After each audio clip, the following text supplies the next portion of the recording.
तो आप सभी बच्चों को एमआर का बहुत बहुत नमस्कार।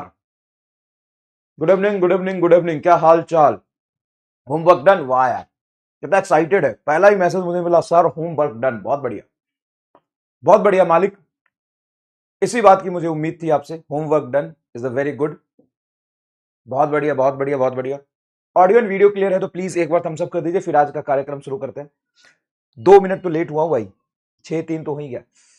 ऑडियो एंड वीडियो क्लियर है तो प्लीज एक बार थम्स अप कर दीजिए। Hello hello hello hello hello hello hello, कैसे आप सभी लोग? कैसे आप सभी लोग? क्या हाल चाल, क्या हाल चाल, क्या हाल चाल? तो होमवर्क करने में कोई दिक्कत आई? हाँ देखो, पढ़ने में तो दिक्कत आती है, कैलकुलेशन करने में थोड़ा सा वर्डन लगा होगा, मेहनत करनी पड़ी होगी। लेकिन एक छोटा सा टॉपिक है, फोटो इलेक्ट्रिक इफेक्ट। उस पर लगभग लगभग आपने 10 क्वेश्चन 12 क्लास में कर लिए होंगे और 20 आपने होमवर्क में कर लिए। तो लगभग लगभग कितने सवाल कर लिए आपको पता चला? 30-40 सवाल। और ये बहुत इंपॉर्टेंट है क्योंकि हर साल एक सवाल यहां से आता है। आपने जो 30-40 सवाल किया, लगभग लगभग 90% आपके नीट के पीवाईक्यू और 70% जेई मेन के पीवाईक्यू आपके हो गए हैं। सर 70% जेई, अरे जेई मेन में वही सवाल उसी पैटर्न पे 4 बार रिपीट होते हैं, तो हर सवाल करना जरूरी थोड़ी ना है। उस पैटर्न के कर लिए, बात खत्म। कितने सवाल हो गए जल्दी बताओ? कितने सवाल हो गए जल्दी बताओ, फटाफट। कितने सवाल हो गए आपसे?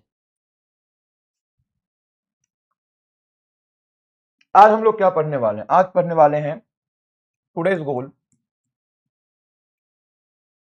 टुडेज गोल, आज का जो हमारा गोल है, वो जो क्वेश्चन होमवर्क तो हम करा ही देंगे आपको।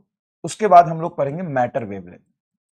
मैटर हो गया भाई, मैटर वेवलेंथ। इसको हम दूसरे नाम से डिब्रॉगली वेवलेंथ भी बोल सकते हैं। डिब्रॉगली वेवलेंथ भी बोल सकते हैं। डिब्रॉगली वेवलेंथ बोल सकते हैं, मैटर वेव या डिब्रॉगली वेवलेंथ बोल सकते हैं। एक नहीं हुआ, बस एक नहीं हुआ, 3-4 नहीं हुए। वाह यार, बहुत बढ़िया, बहुत बढ़िया। चलो, मेहनत करके आए हो तो मुझे आसानी होगी और तुम्हें भी आसानी होगी। फटाफट सारे सवाल देख ले। क्या 20 मिनट लगेगा? 20 क्वेश्चन हो जाएगा, या 25 मिनट लग जाएगा, क्या हो गया, समझा भी दूंगा थोड़ा। चाहे 30 मिनट लग जाएगा, लेकिन सारे क्वेश्चन अच्छे से कर लिए, मतलब इस टॉपिक पे आपकी पूरी पीएचडी हो गई। ठीक है, कोई दिक्कत नहीं। शुरू करें? चलिए, ये सवाल था, क्या था देख लीजिए। The work function of the photo sensitive material is 4 electron volt. The longest wavelength of light that can cause photon emission from the substances. देखो, work function of the photo sensitive material 4 electron volt है, तो work function को हम H F not या H C by lambda not बोल सकते हैं, जहां से थ्रेशोल्ड वेवलेंथ आ जाएगा। हाँ सर, बोल सकते हैं। अब वर्क फंक्शन 4 इलेक्ट्रॉन दिया है, फाई की वैल्यू 4 इलेक्ट्रॉन वोल्ट बराबर एससी की वैल्यू 12400 इलेक्ट्रॉन वोल्ट, तो लेमडा एंगस्ट्रम में आ जाता है क्या? हाँ सर, लेमडा एंगस्ट्रम में आ जाता है। तो लेमडा को यहां डाल दो। Lambda in angstrom is equal to 12400 electron volt बटा 4। 124 को 4 से डिवाइड करोगे तो ये लगभग आ जाएगा 3100 electron volt. Lambda in angstrom मतलब वेवलेंथ तुम्हारा आ जाएगा, इलेक्ट्रॉन वोल्ट से इलेक्ट्रॉन वोल्ट एनर्जी तो कट गई, तो 3100 एंगस्ट्रम। 3100 एंगस्ट्रम को नैनोमीटर में कैसे लिखोगे? एक एंगस्ट्रम का मतलब होता है 10 का पावर -10। तो एक काम करो, 3100 को लिखो 10 का पावर -1, 10 का पावर -9 मीटर, ऐसे लिख सकते हैं क्या?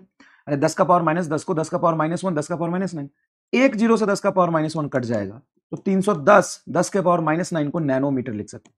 तो 310 नैनोमीटर इसका क्या आ गया? Threshold wavelength. अब इतनी वेवलेंथ होगी तो इलेक्ट्रॉन निकलेगा।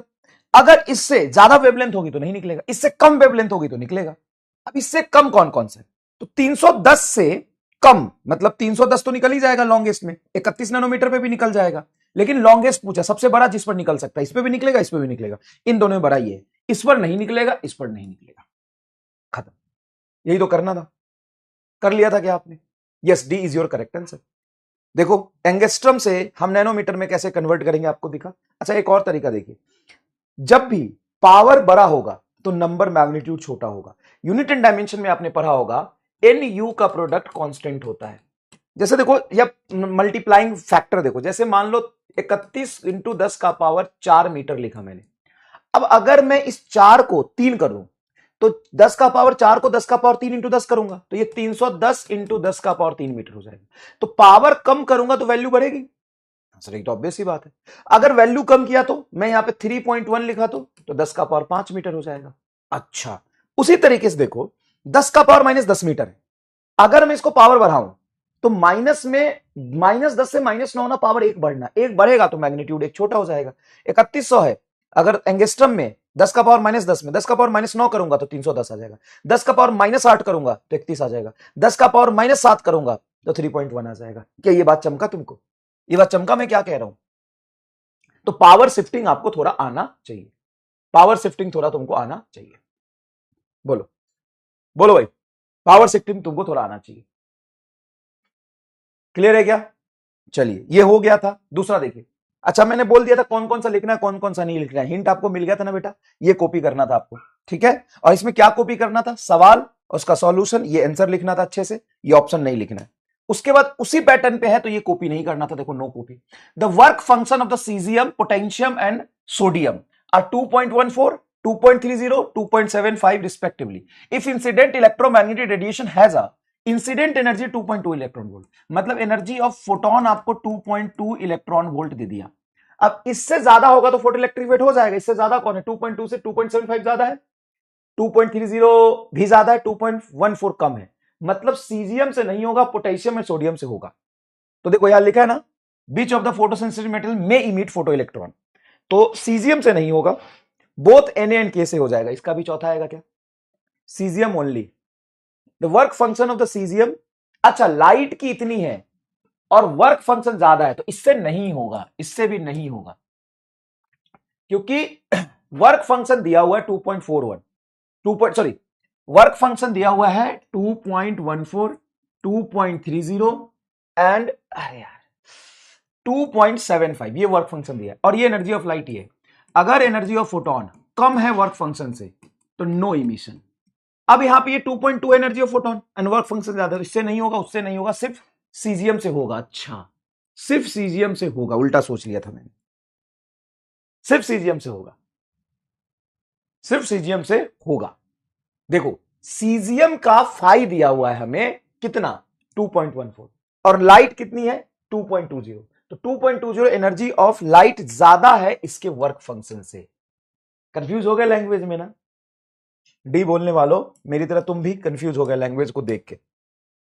ये सारे सवाल आपको घर से पढ़ के देख के आने थे। कई लोग बोले सर आप बहुत फास्ट पढ़ाते हो, वे फास्ट क्या, तो होमवर्क बता रहा हूं बे। The maximum kinetic energy of the emitted photo electron in a photo electric effect is independent upon work function of the material. Maximum kinetic energy work function पे तो डिपेंड करता है। देखो के मैक्स का फॉर्मूला ही है एनर्जी ऑफ फोटोन -5। हाँ sir, तो work function of the material क्या होगा? नहीं होगा, ठीक है, सॉरी डिपेंड करेगा, ये इंडिपेंडेंट पूछा है, तो इंटेंसिटी ऑफ द रेडिएशन दूसरा आंसर होगा, बी आंसर होगा दूसरा। बहुत बढ़िया बेटा, बहुत बढ़िया। नेक्स्ट देखिए, for certain metal new is the 5 times the nu naught and maximum velocity is coming out of the photoelectric effect is itna. If nu frequency is 2 nu naught, then maximum velocity of the photoelectron will be. सुनो, ये threshold frequency है, हाँ। For a certain material nu मतलब frequency is 5 times of threshold frequency, तो ये nu की value 5 times of nu not दिया है, तो एनर्जी ऑफ फोटोन बराबर work function plus kinetic energy maximum लिखोगे। एनर्जी ऑफ फोटोन को लिखोगे एच न्यू और न्यू है 5 न्यू नॉट, तो 5h न्यू नॉट बराबर 5 प्लस के मैक्सिमम को हम लिख सकते हैं हाफ mv1 का स्क्वायर बटा, अच्छा 5 को भी लिख लो, 5 को भी कन्वर्ट कर लो बेटा। एनर्जी ऑफ फोटोन को लिखोगे 5h न्यू नॉट, कैसे? Energy of photon h new होता है और new is 5 times of nu not है, समझ रहे हो क्या? हाँ सर। वर्क फंक्शन को हम लिख सकते हैं एच न्यू नॉट, क्योंकि ये न्यू नॉट तुमको दिया है थ्रेशोल्ड फ्रीक्वेंसी, तो H nu naught plus half mv1 का स्क्वायर। दूसरी बार में न्यू इज 2 न्यू नॉट, तो यहां पे h into 2 nu naught is equal to h nu naught plus half mv2 का स्क्वायर। अब इस h न्यू को इधर ले आओ, तो 5h न्यू नॉट में से h न्यू नॉट जाएगा, 4h nu naught is equal to half mv1 का स्क्वायर। ये एच न्यू नॉट इधर जाएगा, 2h न्यू नॉट में से h न्यू नॉट जाएगा, तो h nu naught is equal to half mv2 का स्क्वायर। डिवाइड करोगे m/2 से m/2 कट गया, h न्यू से h न्यू कट गया, 4 इज इक्वल टू v1/v2 का स्क्वायर, इधर आ गया रूट, तो v1/v2 इज इक्वल टू 2, तो v2 is equal to v1/2। v1 तुमको दिया था 8, तो कट के हो जाएगा 4, पहला आंसर आ गया। पूरा सॉल्व नहीं करना चाहिए मुझे, आधा करना चाहिए, है ना? हिंट बता देना चाहिए कैसे होगा। चलो आगे देखते हैं। 2 streams of photons possess energy equal to 5 and 10 times the work function. तो ये बोला है energy of photon is equal to 5 times of work function and energy of photon is equal to 10 times of work function. यही दिया है, ये case 1 में और केस 2 में यही लिखा है कि देखो 2 stream of photons possess energy equal to 5 times and 10 times the work function. यही दो केस दिया है। Metal incident on the material surface successfully, the ratio of maximum velocity of the photo electron emitted in the 2 cases respectively. देखो तो बहुत आसान हो गया, ये तो बहुत आसान हो गया। 2:3 आ रहा है पक्का। कैसे करोगे, मैं एक बार मन में सॉल्व करके देखता हूं। ये 5 में से 1 जाएगा तो उधर बचेगा 4, तो 4 फाई बराबर हाफ mv1 का स्क्वायर, और जब 10 में से 1 जाएगा 9 फाई बराबर हाफ mv2 का स्क्वायर। m/2 से m/2 कट गया, फाई से फाई कट गया, तो 4/9 का रूट बराबर v1/v2, तो ये आ गया 2/3। अरे मेरे शेर गजब, दुआ दुआ। ये समझ में आया तो कमेंट बॉक्स में आग लगा दो, अरे यही तो किया था हमने, बस डायरेक्ट लिख दिया हमने। अच्छा ये एक सवाल है, सॉरी थोड़ा सा विजिबिलिटी कम होगा, मैं लाइट ऑफ कर देता हूं, शायद विजिबिलिटी थोड़ी सी बन जाए इसकी। देखो इसमें मैंने डायग्राम नीचे बना लेता हूं, ये इंपॉर्टेंट सवाल था जो मुझे कराना था। देखो फोटो करंट है, मैं डायग्राम बना रहा हूं बेटा, और ये तेरा ईएमएफ है और ये फोटो करंट है। पहला एक ग्राफ बनाया है, मैं पूरा बना रहा हूं बेटा, चिंता मत करना। देखो ये सी वाला पार्ट है, एक ऐसा ग्राफ बनाया और बोला ये सी कर्व है। फिर एक ग्राफ बनाया बी का टॉप यहां से शुरू हो रहा है लेकिन इधर आके मर्ज हो रहा है ऐसे, ये ग्राफ है सी। और फिर एक ग्राफ बनाया ए ग्राफ ऐसा बनाया कि ए का बॉटम यहां से शुरू हो रहा है और ये 3 ग्राफ है। अब इसको भूल जाओ, खत्म, इसको डिलीट कर देता हूं, इसको भूल जाओ। ये ग्राफ है, ये ग्राफ। अब इस ग्राफ के लिए 3 इक्वेशन दिया हुआ है for this graph correct option यहां से चूज करना है। अब ठीक है भाई, देख लो ग्राफ, ये ए ग्राफ है तुम्हारा, ये ऐसा बना है, ये ए का ग्राफ है, ये तुम्हारा बी का ग्राफ है, सॉरी सी का है, बी का ये बी का होगा, ये बी का है, ये सी का, ये सी, ये बी और ये 3 ग्राफ है बेटा, ठीक है। अब ऑप्शन पढ़ो, ऑप्शन क्या कह रहा है, देखो curve A and B represent the incident radiation of same frequency but different intensity. A and B में फ्रीक्वेंसी सेम है तभी तो स्टॉपिंग पोटेंशियल सेम है, लेकिन डिफरेंट इंटेंसिटी था इसलिए करंट अलग अलग है। बिल्कुल कह सकते हो, बिल्कुल कह, फ्रीक्वेंसी सेम है और फ्रीक्वेंसी सेम पर इंटेंसिटी अलग है, मतलब नंबर ऑफ फोटोन अलग रहा होगा, सही तो है। देखो curve A and B represent incident radiation of same frequency, क्योंकि स्टॉपिंग पोटेंशियल सेम है बट डिफरेंट इंटेंसिटी, एकदम सही है। इंटेंसिटी डिफरेंट है, ए और बी का करंट अलग है, इंटेंसिटी अलग है तो नंबर करंट अलग है, और फ्रीक्वेंसी सेम है तो एनर्जी सेम है, सही है यार पहला तो। दूसरा देखो, curve B and C represent the incident radiation of different frequency and different intensity. B and C represent incident radiation of different frequency different intensity, B and C. अब देखो बी एंड सी देखो अलग अलग है, दोनों की फ्रीक्वेंसी अलग अलग है, हाँ, लेकिन दोनों का इंटेंसिटी सेम होगा तभी तो करंट सेम है। ऊपर देखो नंबर सेम है, बेस्ट पॉसिबल अगर देखे तो ये तो नहीं लग रहा बी। चलो सी देखते हैं, एक बार सी देखते हैं। Curve B and C represent incident radiation of same frequency, B and C same frequency हो ही नहीं सकता क्योंकि इनकी स्टॉपिंग पोटेंशियल दोनों की अलग अलग है।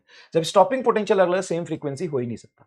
Curve A and B represent incident radiation of different frequency, A and B अगर डिफरेंट फ्रीक्वेंसी होता तो स्टॉपिंग पोटेंशियल सेम कैसे आ गई, ये भी गलत है। अब बताओ इन दोनों में कौन सा बेस्ट ऑप्शन तुम दोगे, कौन सा बेस्ट ऑप्शन दोगे, यही देंगे। ये कर्व में A and B represent same incident radiation, same frequency और सेम इंटेंसिटी, कैसे होगा भाई, different frequency and different intensity, different frequency तो हो जाएगा, लेकिन यहां पे देखो ये दोनों सेम आ गए। अब यहां पे तुम अगर डीप एनालिसिस वाला थ्योरी लगाओगे तो एक्चुअल में तुम्हारा बी भी सही हो सकता था, डीप एनालिसिस वाला, लेकिन यहां पे डीप एनालिसिस लगाने की जरूरत नहीं, 4 ऑप्शन में से एक ऑप्शन टिक हो जाएगा, अंदर घुसने की जरूरत ज्यादा नहीं है, क्योंकि ऑब्जेक्टिव सवाल में आपको 4 ऑप्शन में से बेस्ट ढूंढना है। क्या पहला एकदम करेक्ट बैठ रहा है, हाँ खत्म करो, अंदर ज्यादा नहीं घुसना इसमें बस। वो एडवांस का सवाल थोड़ी ना कि मल्टी करेक्ट है, ठीक है, समझ में आया बेटा। नेक्स्ट देखो फटाफट, monochromatic point source of light placed at a distance D from a metal surface. ये मेटल सरफेस से पॉइंट सोर्स डी डिस्टेंस पर है, पॉइंट सोर्स कितने डिस्टेंस पर, डी डिस्टेंस पर। देखो a monochromatic point source of light placed at distance D from a metal surface, photo electrons are ejected at a rate n per second, मतलब current तुम्हारा जो है वो n पर सेकेंड है, and with maximum kinetic energy, निकलने वाले electron की kinetic energy E है, ठीक है। If the source is about near to the distance आधा, डिस्टेंस आधा करोगे तो क्या इसकी इंटेंसिटी पहले आई थी, डिस्टेंस आधा करने से इंटेंसिटी 4 गुना बढ़ जाएगी, क्योंकि इंटेंसिटी इनवर्सली प्रोपोर्शनल स्क्वायर होता है। इंटेंसिटी बढ़ेगा तो नंबर बढ़ेगा, नंबर बढ़ेगा 4 गुना, तो ये करंट 4 गुना हो जाएगा, लेकिन एनर्जी वही रहेगी। एनर्जी वही रहेगी, करंट 4 गुना हो जाएगा। बस तीसरा इज योर करेक्ट आंसर, खत्म। बस सोर्स को पास ले आया। क्या किया? सोर्स को पास ले आया, सोर्स को पास ले। बड़ा तेज बन रहा है, एकदम धकाधक जवाब दे रहा है। अब देखो, सोर्स आगे पीछे जाने से एनर्जी तो चेंज होगी नहीं, तो ये वाला आंसर होगा नहीं, ये वाला हो। अरे साला, ये क्या था बे? ये देख तो कि अगर इसको मैं आगे पीछे करूं तो सोर्स को आगे पीछे करने से फ्रीक्वेंसी चेंज होती नहीं, एनर्जी चेंज होगी नहीं। इसमें एनर्जी चेंज हो रही है, गलत। एनर्जी चेंज हो रही है, गलत। एनर्जी चेंज हो रही है, गलत। ये आंसर आ गया। अरे भाई साहब, क्या था? The photo electric work function is different for different material. Yes, same for all material. नहीं। Depends on frequency. नहीं। Depends on intensity. नहीं, वो मटेरियल पे डिपेंडेंट है, ये बताया था मैंने तुम्हें। नेक्स्ट देख, in photo electric effect the slope of stopping potential versus frequency H by E. H E का पावर -1, मतलब ये एच बाई ई हो गया, खत्म। नेक्स्ट देखिए, in the two metal A and B exposed to the radiation of wavelength 350 nanometer, the work function of the metal A and B are 4.8 electron volt, 2.2 electron volt. Then choose the correct option. ठीक है, तो इस wavelength के corresponding energy लिख लेते हैं। E बराबर 12400 electron volt lambda nanometre में, तो 1240 इलेक्ट्रॉन वोल्ट बटा लेमडा को नैनोमीटर में रख सकते हैं। तो अब यहां पे ये कट के जो आएगा वो कितना आएगा? 350 रख दो, तो 1240 बटा 350 ये तुम्हारा एनर्जी इलेक्ट्रॉन वोल्ट में दे देगा, क्योंकि इसको हमने नैनोमीटर में रख दिया। तो 0 से 0 कटेगा, 35 दूना 70 और तिहाई 3 पॉइंट समथिंग आएगा ये, तो 3 पॉइंट समथिंग कुछ आएगा। तो इससे इसके वर्क फंक्शन ज्यादा है, लेकिन इसके वर्क फंक्शन कम। इससे नहीं निकलेगा, इससे निकलेगा। तो बी से फोटो इलेक्ट्रिक इफेक्ट होगा, ए से नहीं होगा। Metal B do not emit, नहीं, metal B emit, both metal नहीं, बोथ नहीं। Metal A will not emit metal A will not emit photoelectrons. मेरे हिसाब से चौथा आंसर है। हाँ भाई, तो एग्जैक्ट निकालने की जरूरत मुझे थोड़ी ना है। 3.5 होगा या कुछ भी होगा, मुझे तो दिख गया ना कि 3.5 जो कुछ भी है, इससे ज्यादा है तो इससे तो निकाल देगा इलेक्ट्रॉन, और इसके वर्क फंक्शन से फोटोन की एनर्जी कम रह गई। अबे 2 और 4 के बीच में आ गया ना, मेरा काम तो हो गया ना। चल नेक्स्ट देख, the work function of the substance is 4 electron volt, longest wavelength. ये तो सेम रिपीट हो गया, देख 4 इलेक्ट्रॉन वोल्ट वही आ जाएगा, 310 इलेक्ट्रॉन वोल्ट। तो 310 से निकाल सकता है, ये भी निकाल सकता है, लेकिन लॉन्गेस्ट पूछा, ये दोनों नहीं निकाल सकता है। क्या यार, सही कर रहा हूँ, 4 बार सही है। नेक्स्ट देख, टू रेडिएशन ऑफ फोटो इतना emission emulated photoelectron work function इतना, then ratio of the maximum speed of electron. भाई साहब, मैं इसको डिलीट ही कर दूंगा साला, एक ही चीज कितने बार पूछेगा भाग। नेक्स्ट देख, सोर्स S1 प्रोड्यूस 10 का power 15 photon per second and wavelength इतना। Another source S2 is produce इतना photon per second of wavelength इतना। देन पावर, तो पावर का रेशियो लिख दे, power is equal to the SC NSC by lambda. तो P1 और P2 का रेशियो यहां से आ जाएगा। बहुत बकवास सवाल है। नेक्स्ट देखो, ये अच्छा सवाल है, इसलिए मैंने यहां पे लिखा है कॉपी। आओ इसको समझाएं, इसमें बहुत सारे लोग फंसे होंगे। The cathode of photo cell is change such that work function changes from W1 to W2, where W2 is greater than W1. If the saturation current before and after changes I1 and I2 and all other conditions are unchanged, then which of the following option is correct? अब यहां पर ध्यान से देखो, दो surface है, एक ये एक ये, इसका वर्क फंक्शन W1, इसका वर्क फंक्शन W2। किसका वर्क फंक्शन ज्यादा है? सर W2 ज्यादा है W1 से, ठीक है, इसका वर्क फंक्शन ज्यादा है। और जो लाइट आ रही है h न्यू, वो W2 से भी ज्यादा है, मतलब एनर्जी ऑफ फोटोन इसके वर्क फंक्शन से भी ज्यादा है। तो यहां से भी इलेक्ट्रॉन निकलेगा, यहां से भी निकलेगा।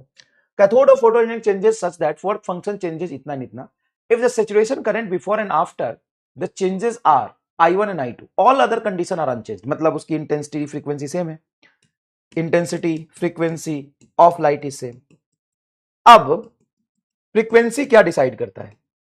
सर फोटो इलेक्ट्रिफिकेट होगा या नहीं, पहली बात ये डिसाइड करता है।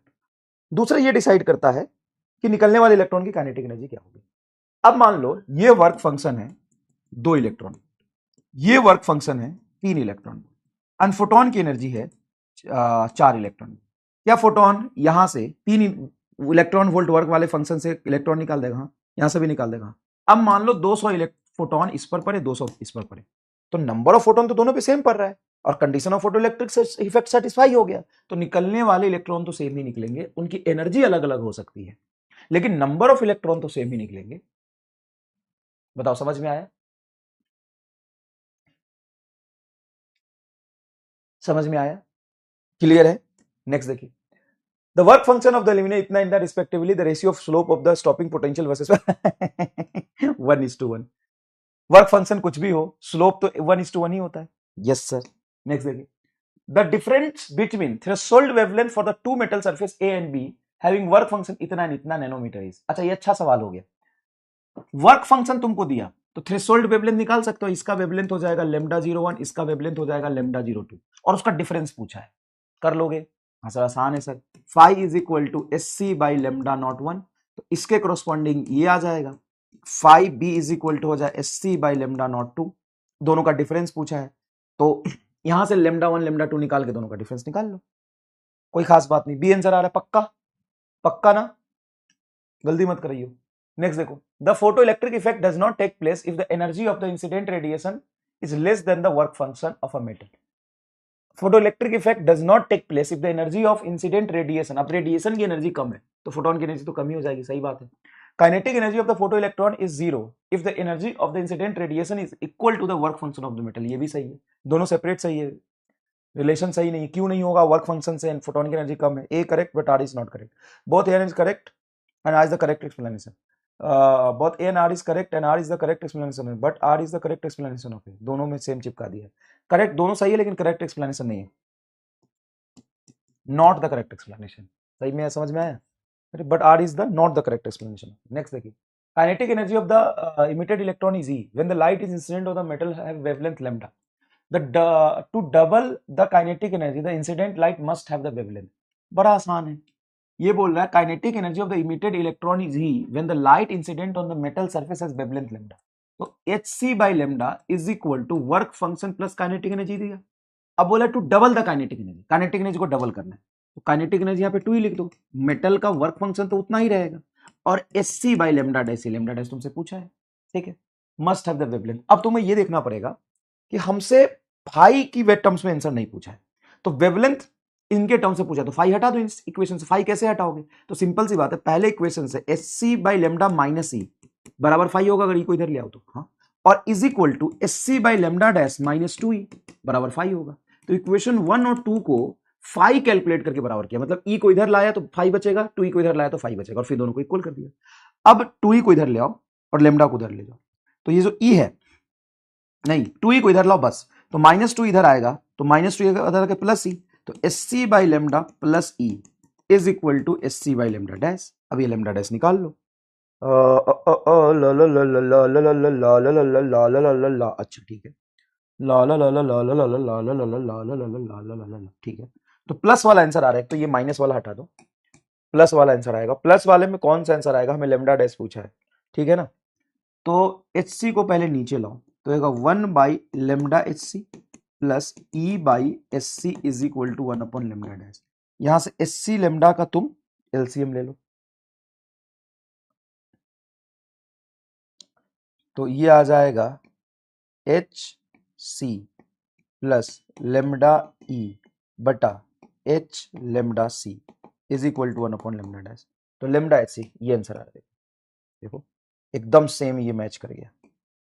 उल्टा करोगे तो लेमडा HC ऊपर, लेमडा डैश ऊपर चलाएगा तो लेमडा HC डैश ऊपर, SC बटा लेमडा ई, देखो SC बटा लेमडा ई, वाह सेकंड आंसर मैच कर गया बढ़िया से एकदम। चलो next, the light of different frequency whose photons energy 3.8 electron volt and इतना electron volt respectively, the light of two different frequency whose photons having energy इतना एंड इतना respectively, inverted metallic surface work function इतना, the ratio of maximum two identical photocathode receive the light of frequency इतना and इतना respectively, the velocity of the photoelectrons coming are v1 and v2 then respectively. अब ये कुछ काटा FITA नहीं है, velocity frequency के terms में दिया, फाई बराबर कर दिया होगा, इक्वेट फाई पाई को इक्वल कर दो इक्वेशन लिख के, बस पाई को इक्वल करना इक्वेशन लिख के, बस क्या आ रहा है इसमें आंसर जल्दी बता दो, क्या आ रहा है इसमें आंसर जल्दी बता दो। फाई को इक्वेट करना है, बस पाई को इक्वेट करना है, बताना जरा क्या आ रहा है आंसर। पक्का आ रहा है फर्स्ट, पक्का आ रहा है फर्स्ट, मैं आंसर रट के थोड़ी ना आऊंगा यार, बता देना। पक्का रहा है फर्स्ट? हाँ सर, ये तो हमने कर लिया I1 वाला I2 वाला। चलो ठीक है, अब ये सवाल देखो, एक छोटा सा एक सवाल और करा देता हूँ, इसको नोट्स में लिखना है। पहला सवाल मतलब सिंपल सवाल, if frequency of light is f and intensity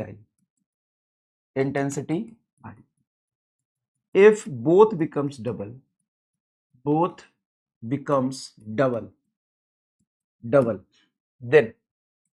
then रुको I and रुको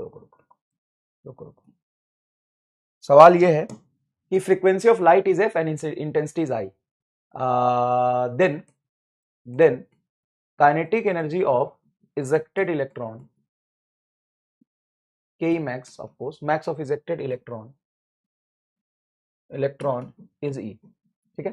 तो frequency of light is f and intensity is I, then kinetic energy maximum of ejected electron is E. Now both becomes double, now frequency and intensity becomes double, intensity becomes double,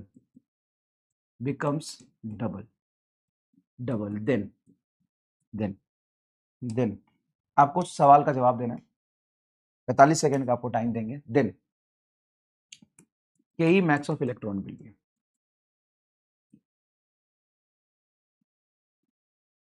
Ke max of electron will be, पहला option half, दूसरा option same, तीसरा option double, चौथा option less than double, पांचवा option भी दे देता हूं मोर than double.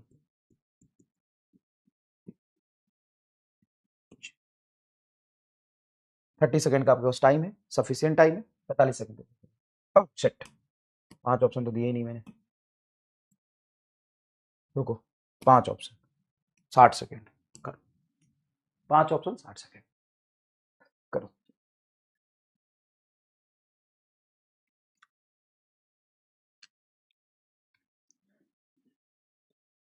चलिए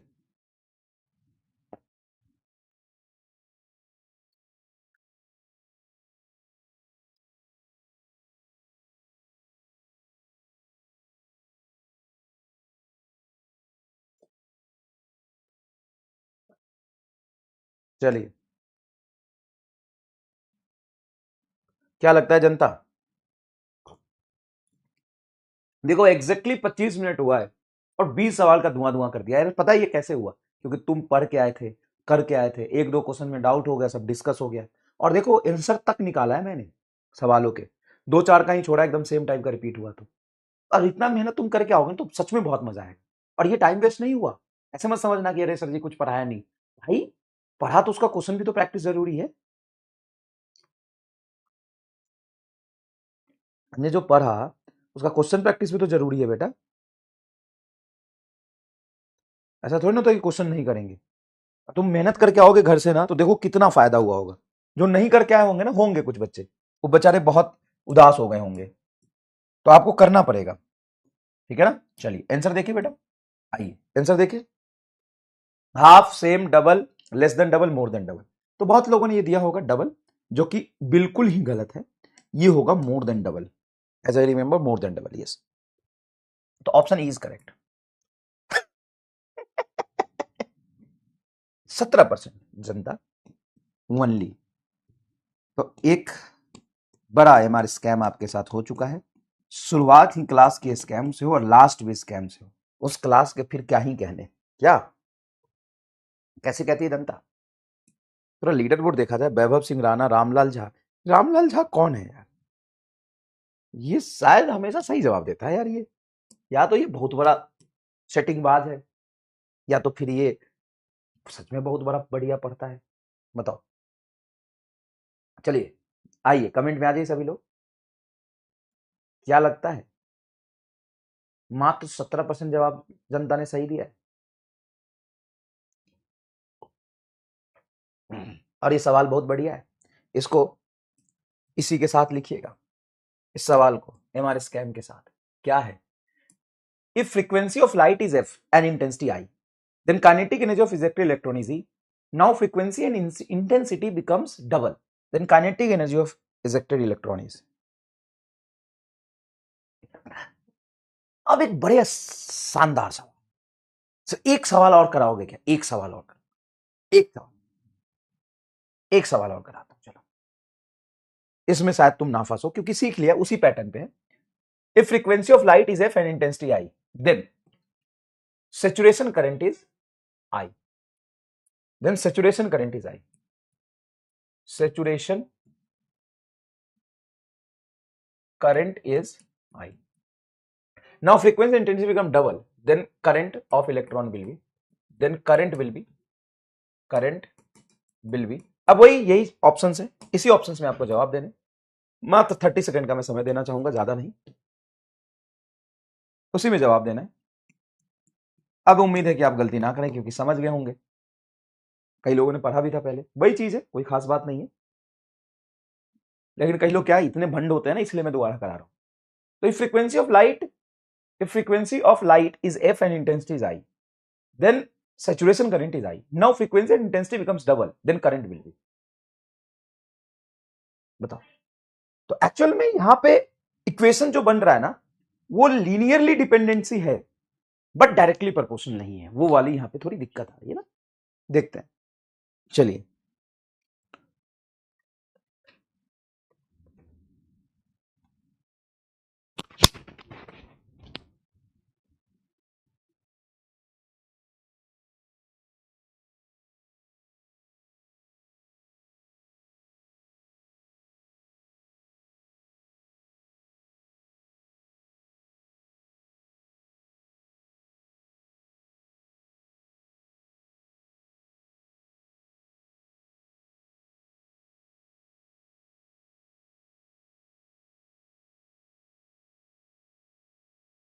hello hello hello, चलिए क्या आवाज आ रही है? आप मुझे सुन पा रहे हैं? एक बार चेक कर लेते हैं। हेलो हेलो हेलो, सुन पा रहे हैं आप मुझे? ला ला ला ला ला ला ला ला ला ला ला ला ला ला ला ला ला ला। क्या लगता है तुम्हें आंसर क्या होगा? क्या लगता है? ला ला ला ला ला ला ला ला ला ला ला ला ला ला। बिल्कुल सर, जैसा पिछले वाला था वैसा होगा, मोर देन डबल। एंड ये ऑप्शन बिल्कुल ही करेक्ट नहीं है, डबल ही होगा सी।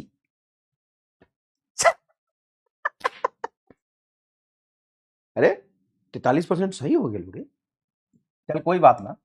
60% के तो एकदम मूर्ख बन लिया ना, देख इधर 24% तो एकदम झिलमिला गए, 24% तो एकदम झिलमिला गया ना, थोड़ा तो बच गया, कोई बात नहीं।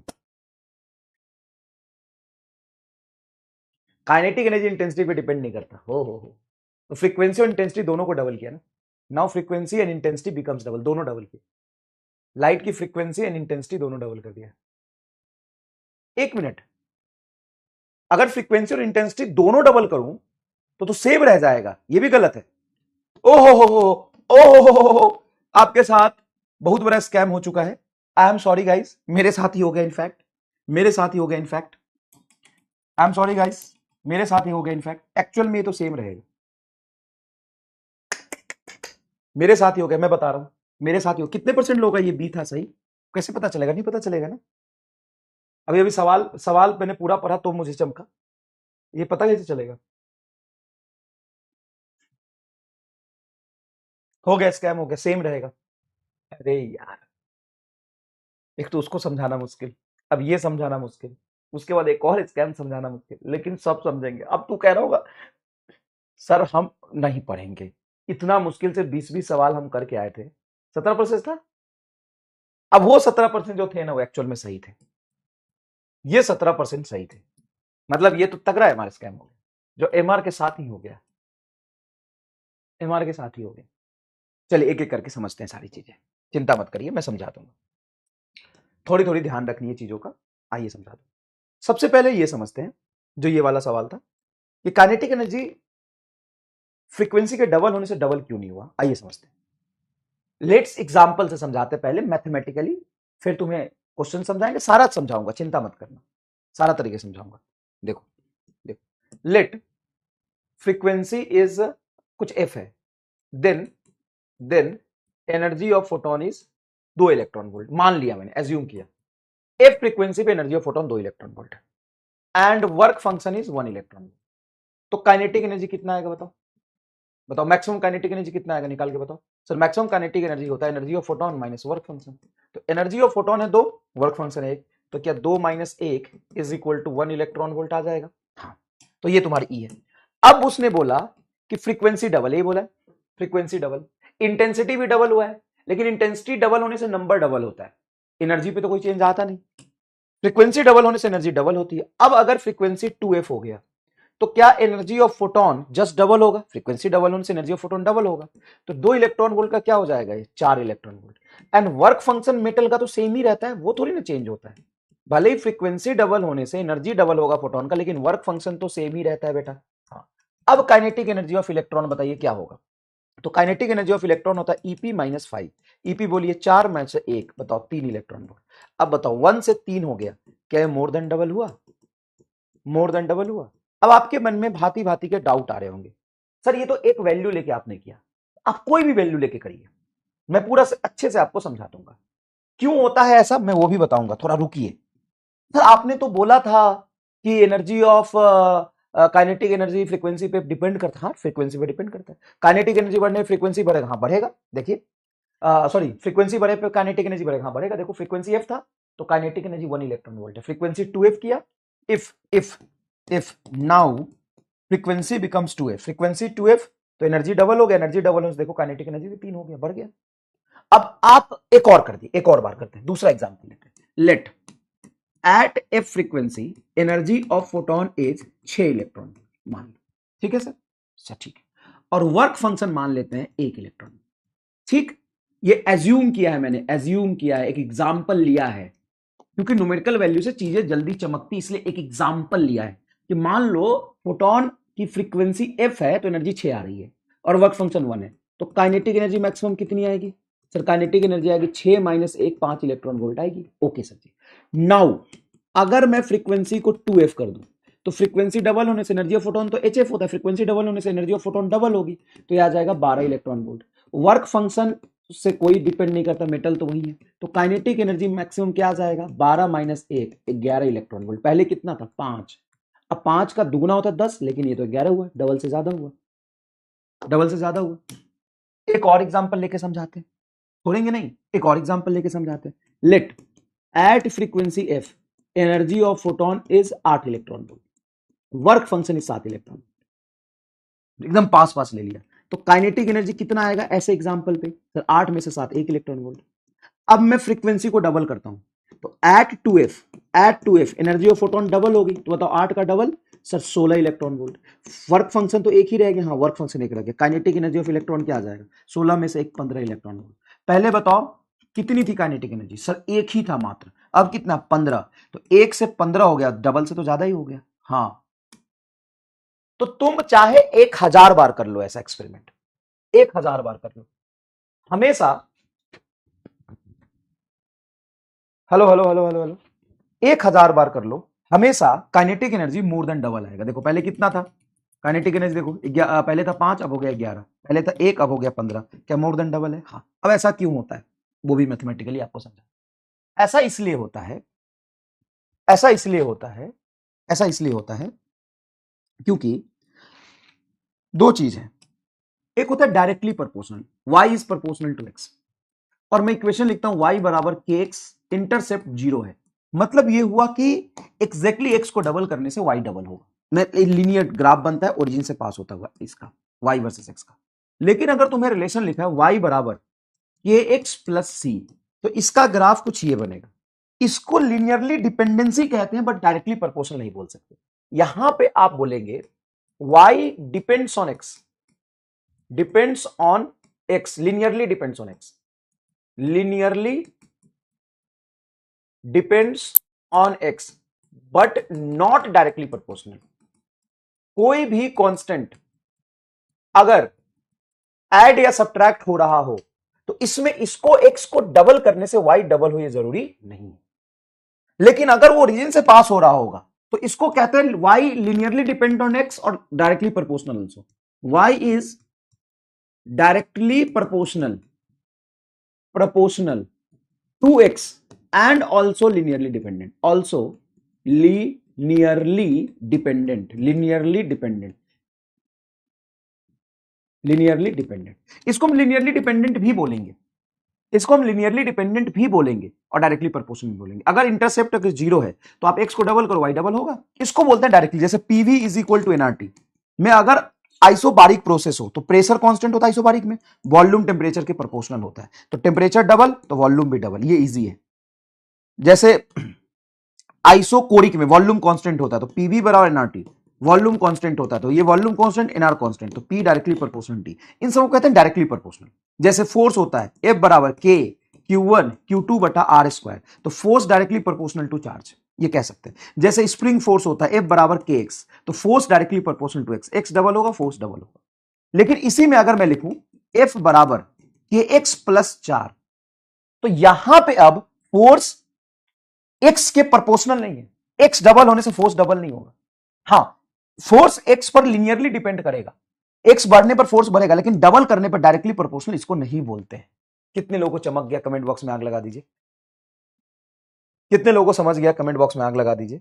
इसको हम जब भी कोई कांस्टेंट ऐड होता है तो हम उसको डायरेक्टली प्रोपोर्शनल नहीं बोलते हैं, लिनियरली डिपेंडेंट बोल देते हैं कि भाई ठीक है, एक्स बढ़ेगा तो वाई बढ़ेगा, लेकिन एक्स डबल होगा तो वाई डबल होगा, ये जरूरी नहीं है।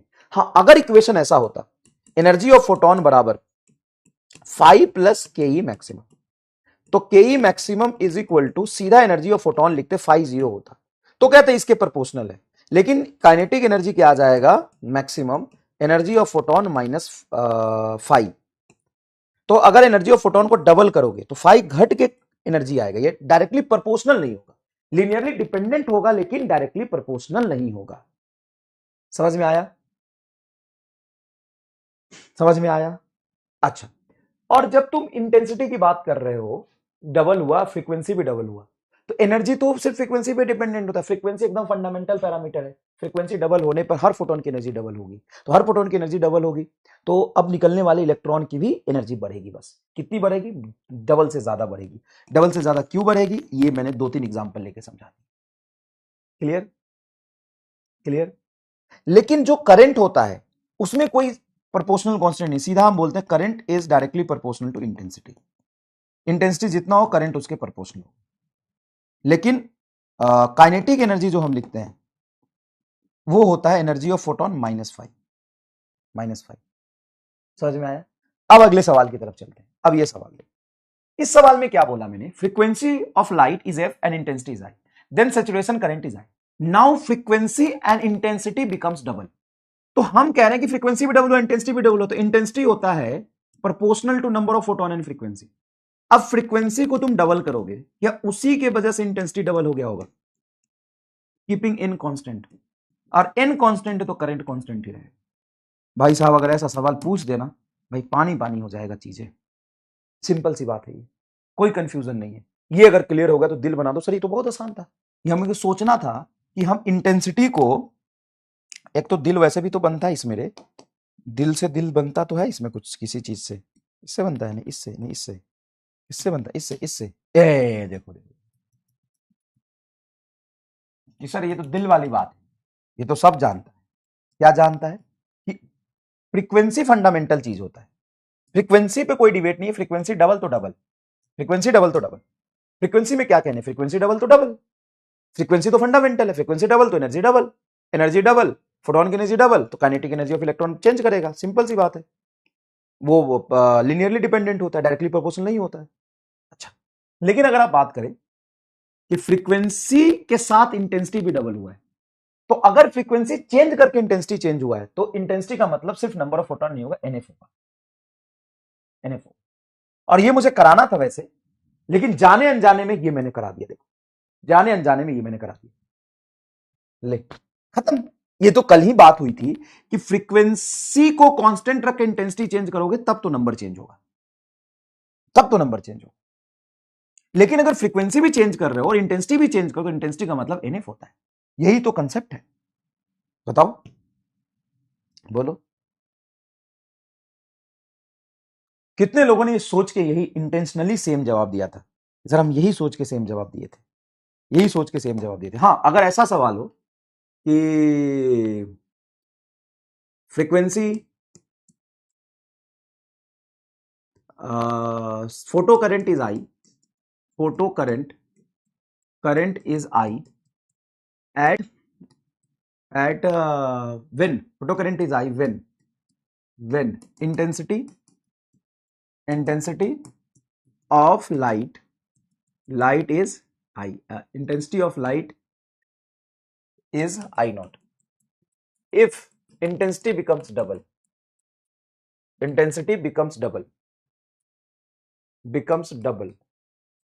then photo current will be, photo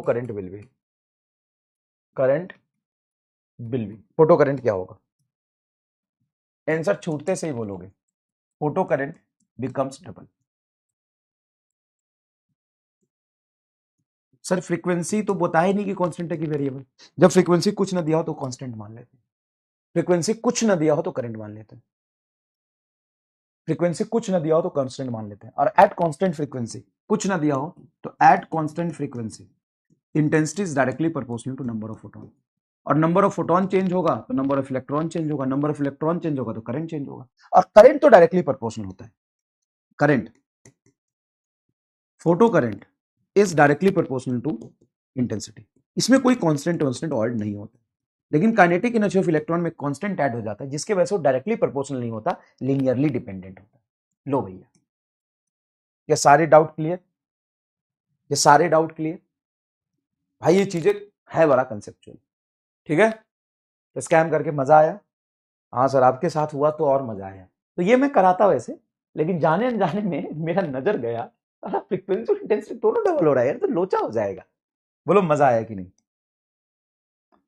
तो एक तो ये ध्यान रखना है आपको कि एग्जैक्टली फ्रीक्वेंसी बढ़ने पे काइनेटिक एनर्जी बढ़ेगी, बिल्कुल बढ़ेगी, लिनियरली बढ़ेगी। लेकिन फ्रीक्वेंसी डबल होने पे काइनेटिक एनर्जी डबल नहीं होगी, डबल से ज्यादा हो जाती है। और अगर सवाल में फ्रीक्वेंसी इंटेंसिटी दोनों एक साथ चेंज हो रहा है, तो इंटेंसिटी का मतलब सिर्फ नंबर नहीं होगा, इंटेंसिटी का मतलब नंबर एंड फ्रीक्वेंसी दोनों होगा। और जब तुम्हें बोल दे कि इंटेंसिटी डबल किया है तो करंट बताओ, कुछ ना बोले फ्रीक्वेंसी को, तो फ्रीक्वेंसी को कांस्टेंट मानेंगे। सिंपल सी बात है। सर मजा आ गया मास्टर, बस उद्देश्य भी यही था कि मजा आए एकदम। चलो अब आगे पढ़ते हैं डी ब्रॉगली का कंसेप्ट। तो देखो, जहां तक हमने पहले लेक्चर में आपको जब पार्टिकल नेचर पढ़ाया था, क्वांटम थ्योरी ऑफ लाइट पढ़ाया था, तो क्वांटम थ्योरी ऑफ लाइट पढ़ाते पढ़ाते मैं आपको यह समझा रहा था, क्वांटम थ्योरी ऑफ लाइट पढ़ाते पढ़ाते मैं आपको यह समझा रहा था कि देखो, लाइट का बेसिकली दो नेचर निकल के सामने आया। पहला नेचर वेव नेचर, और वेव नेचर कैसे प्रूफ हुआ, कैसे पता चला कि लाइट वेव है, कैसे पता चला? बताओ, तुम बताओ कैसे पता चला लाइट वेव है?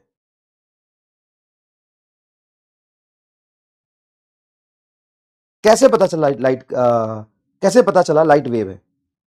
बताओ।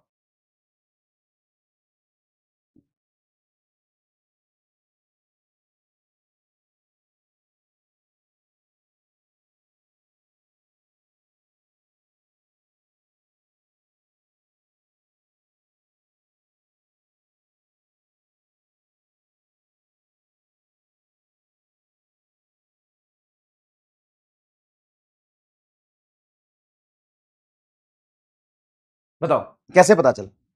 तो लाइट क्या शो करता है? इंटरफेरेंस एंड डिफ्रैक्शन, इंटरफेरेंस और डिफ्रैक्शन। पंकज सर की क्लास है कि नहीं अभी? पंकज सर की क्लास अब नहीं हो रही ना शायद, हो गया सिलेबस क्या उनका? तो रिवीजन विजन हो तो उनको कहना कि सर पोल पे स्पीकर लगवा लिया। Interference, diffraction, diffraction and polarisation. उनसे पूछना गुरुजी पोल पर स्पीकर लगा कि नहीं अभी?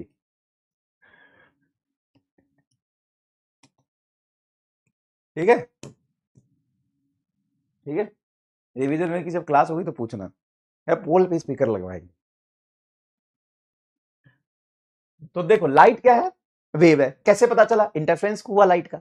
पार्टिकल का इंटरफेरेंस थोड़ी ना होता है, पार्टिकल इंटरफेरेंस कर देगा क्या? बताओ, पार्टिकल इंटरफेरेंस कर देगा क्या?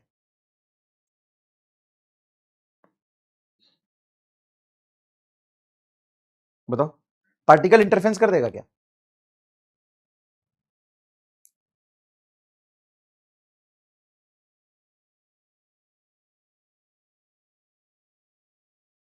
क्यों? क्यों क्या मतलब होता है? पार्टिकल इंटरफेरेंस करता है क्या? पार्टिकल नहीं करता ना, पार्टिकल नहीं करता। डिफ्रैक्शन, पार्टिकल डिफ्रैक्शन करता है क्या? नहीं करता। क्या पार्टिकल का पोलराइजेशन होता? नहीं होता। तो ये लाइट का हुआ, मतलब लाइट क्या वेव है। उसके बाद लेकिन लाइट पार्टिकल नेचर भी शो किया। ये कैसे पता चला कि लाइट पार्टिकल नेचर शो किया? ये ऐसे पता चला, ये ऐसे पता चला कि लाइट का होता है photo electric effect, and photo electric effect wave से प्रूफ नहीं हो रहा था। तो फोटो इलेक्ट्रिक इफेक्ट हुआ मतलब लाइट पार्टिकल है। कॉम्पटन इफेक्ट भी होता है लाइट का, कॉम्पटन इफेक्ट, ये हम पढ़ते हैं आगे। कॉम्पटन इफेक्ट मतलब लाइट क्या है? पार्टिकल है। तो लाइट एक्चुअल में पार्टिकल है या कि वेव है? फिर से कंफ्यूजन हो गया। तो इस कंफ्यूजन को डी ब्रॉगली आगे कहता है कि एक्चुअल में light have a dual nature. Light behave as a sometime ray, sometime wave, sometime particle. Light have a dual nature, light have dual nature. कौन आके बोला? डी ब्रॉगली कि लाइट के दोनों नेचर है, इसमें घबराने वाली बात नहीं। वो पार्टिकल भी होता है, वेव भी होता है। वो कभी कभी वेव जैसे बिहेव कर सकता है, कभी कभी पार्टिकल जैसा बिहेव कर सकता है, पार्टिकल जैसा बिहेव कर सकता है। क्यों पूछना है? पूछना है तुम, पूछना उनसे कि स्पीकर लगा क्या? क्या सर जी, स्पीकर लग गया क्या? एक बार पूछना। खंबे पे स्पीकर लग गया क्या? खंबे पर, सारे खंबे पर स्पीकर है ना सर जी? पूछ लेना हमसे। पर सारे खंबे पर स्पीकर है कि नहीं? जहां मिले वहां यही पूछना। फिर हर खंबा पे स्पीकर है कि नहीं? पहले हर खंबे पे स्पीकर चाहिए, ठीक है। चल, तो अब डी ब्रॉगली के दिमाग में एक नया खुरापा आता है। क्या? कि लाइट ही क्यों? मतलब कि लाइट के पास ही दोनों नेचर क्यों होगा? लाइट के पास ही दोनों नेचर क्यों होगा? Nature love symmetry.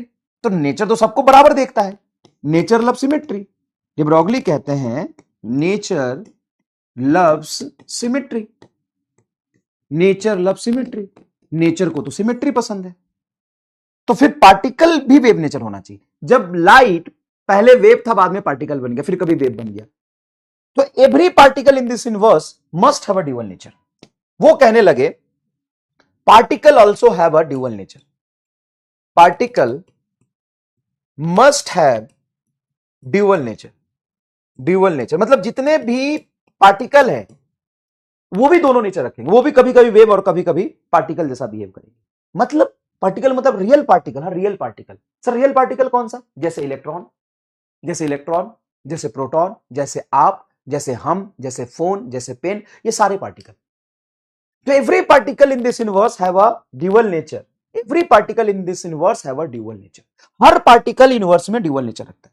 तो ड्यूअल नेचर रखता है मतलब पार्टिकल का वेव नेचर भी होगा। हाँ, वेव नेचर भी होगा। जब पार्टिकल का वेव नेचर होगा तो उससे एसोसिएटेड उसका वेवलेंथ भी होगा। हाँ, वेवलेंथ भी होगा। तब जाके डी ब्रॉगली ने बोला, ये किसने बोला? De Broglie, de Broglie, de Broglie. और क्या इसका कोई प्रूफ है? नहीं, कोई प्रूफ नहीं है। तभी तो इनको नोबेल प्राइज नहीं मिला था पहले। बाद में स्पीकर का भी वेवलेंथ होगा। हाँ, स्पीकर का भी वेवलेंथ होगा। What is Compton? कॉम्पटन पढ़ेंगे अभी। एक सवाल आया था नीट में बहुत पहले, एम्स में आया था, नीट में भी नहीं आया था। कॉम्पटन पढ़ाऊंगा, कॉम्पटन अभी पढ़ाएंगे आप, ठीक है। तो particle must have dual nature मतलब उसका वेव नेचर और वेव नेचर उसका होगा। वेव नेचर होगा तो उसके वेवलेंथ भी होंगे। तो जब भी कोई मैटर पार्टिकल जैसा बिहेव करता है तो उसका वेवलेंथ होगा। Every matter in this universe, every matter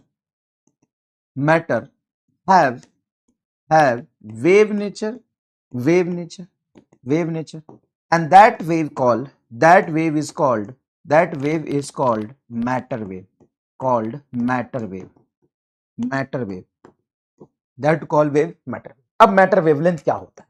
तो अब हम बात करेंगे मैटर वेवलेंथ के बारे में। मैटर मतलब समझते हो? Quantity of matter content in a body, वही पार्टिकल मैटर जो स्पेस घेरता है, matter.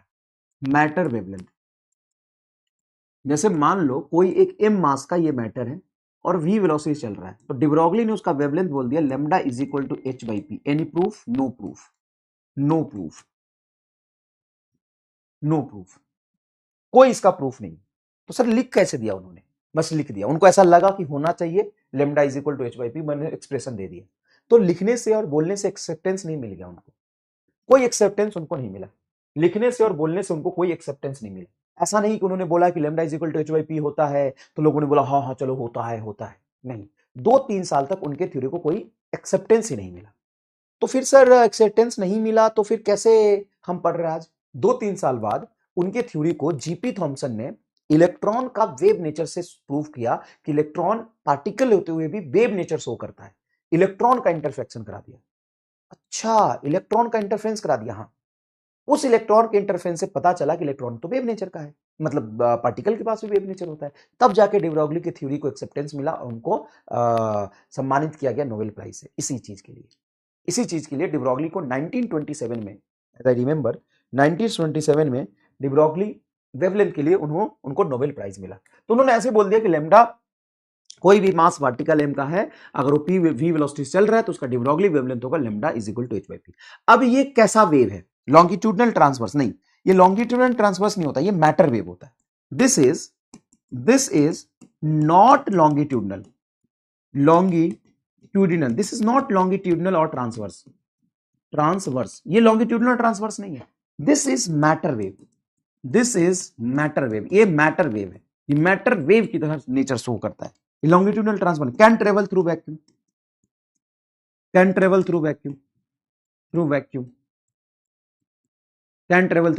speed can be 0 to infinity, इसकी स्पीड कुछ भी हो सकती है, 0 to infinity इसकी स्पीड कुछ भी हो सकती है, जैसा कि डे ब्रॉगली ने बताया है ना। उसकी हाइपोथेसिस थी कि इसकी वेलोसिटी कुछ भी हो सकती है। मेन चीज है कि lambda is equal to h/p, जहां पे h है प्लैंक कांस्टेंट, तो lambda is inversely proportional to p हो जाएगा। ग्राफ बनाएंगे लैम्डा और p का तो कैसा बनेगा? रेक्टेंगुलर हाइपरबोलिक, मतलब पार्टिकल जितना फास्ट चलेगा उसका डे ब्रॉगली वेवलेंथ उतना कम हो, और जितना कम वेवलेंथ हुआ तो अच्छी बात है ना, एनर्जी उतनी ज्यादा होगी।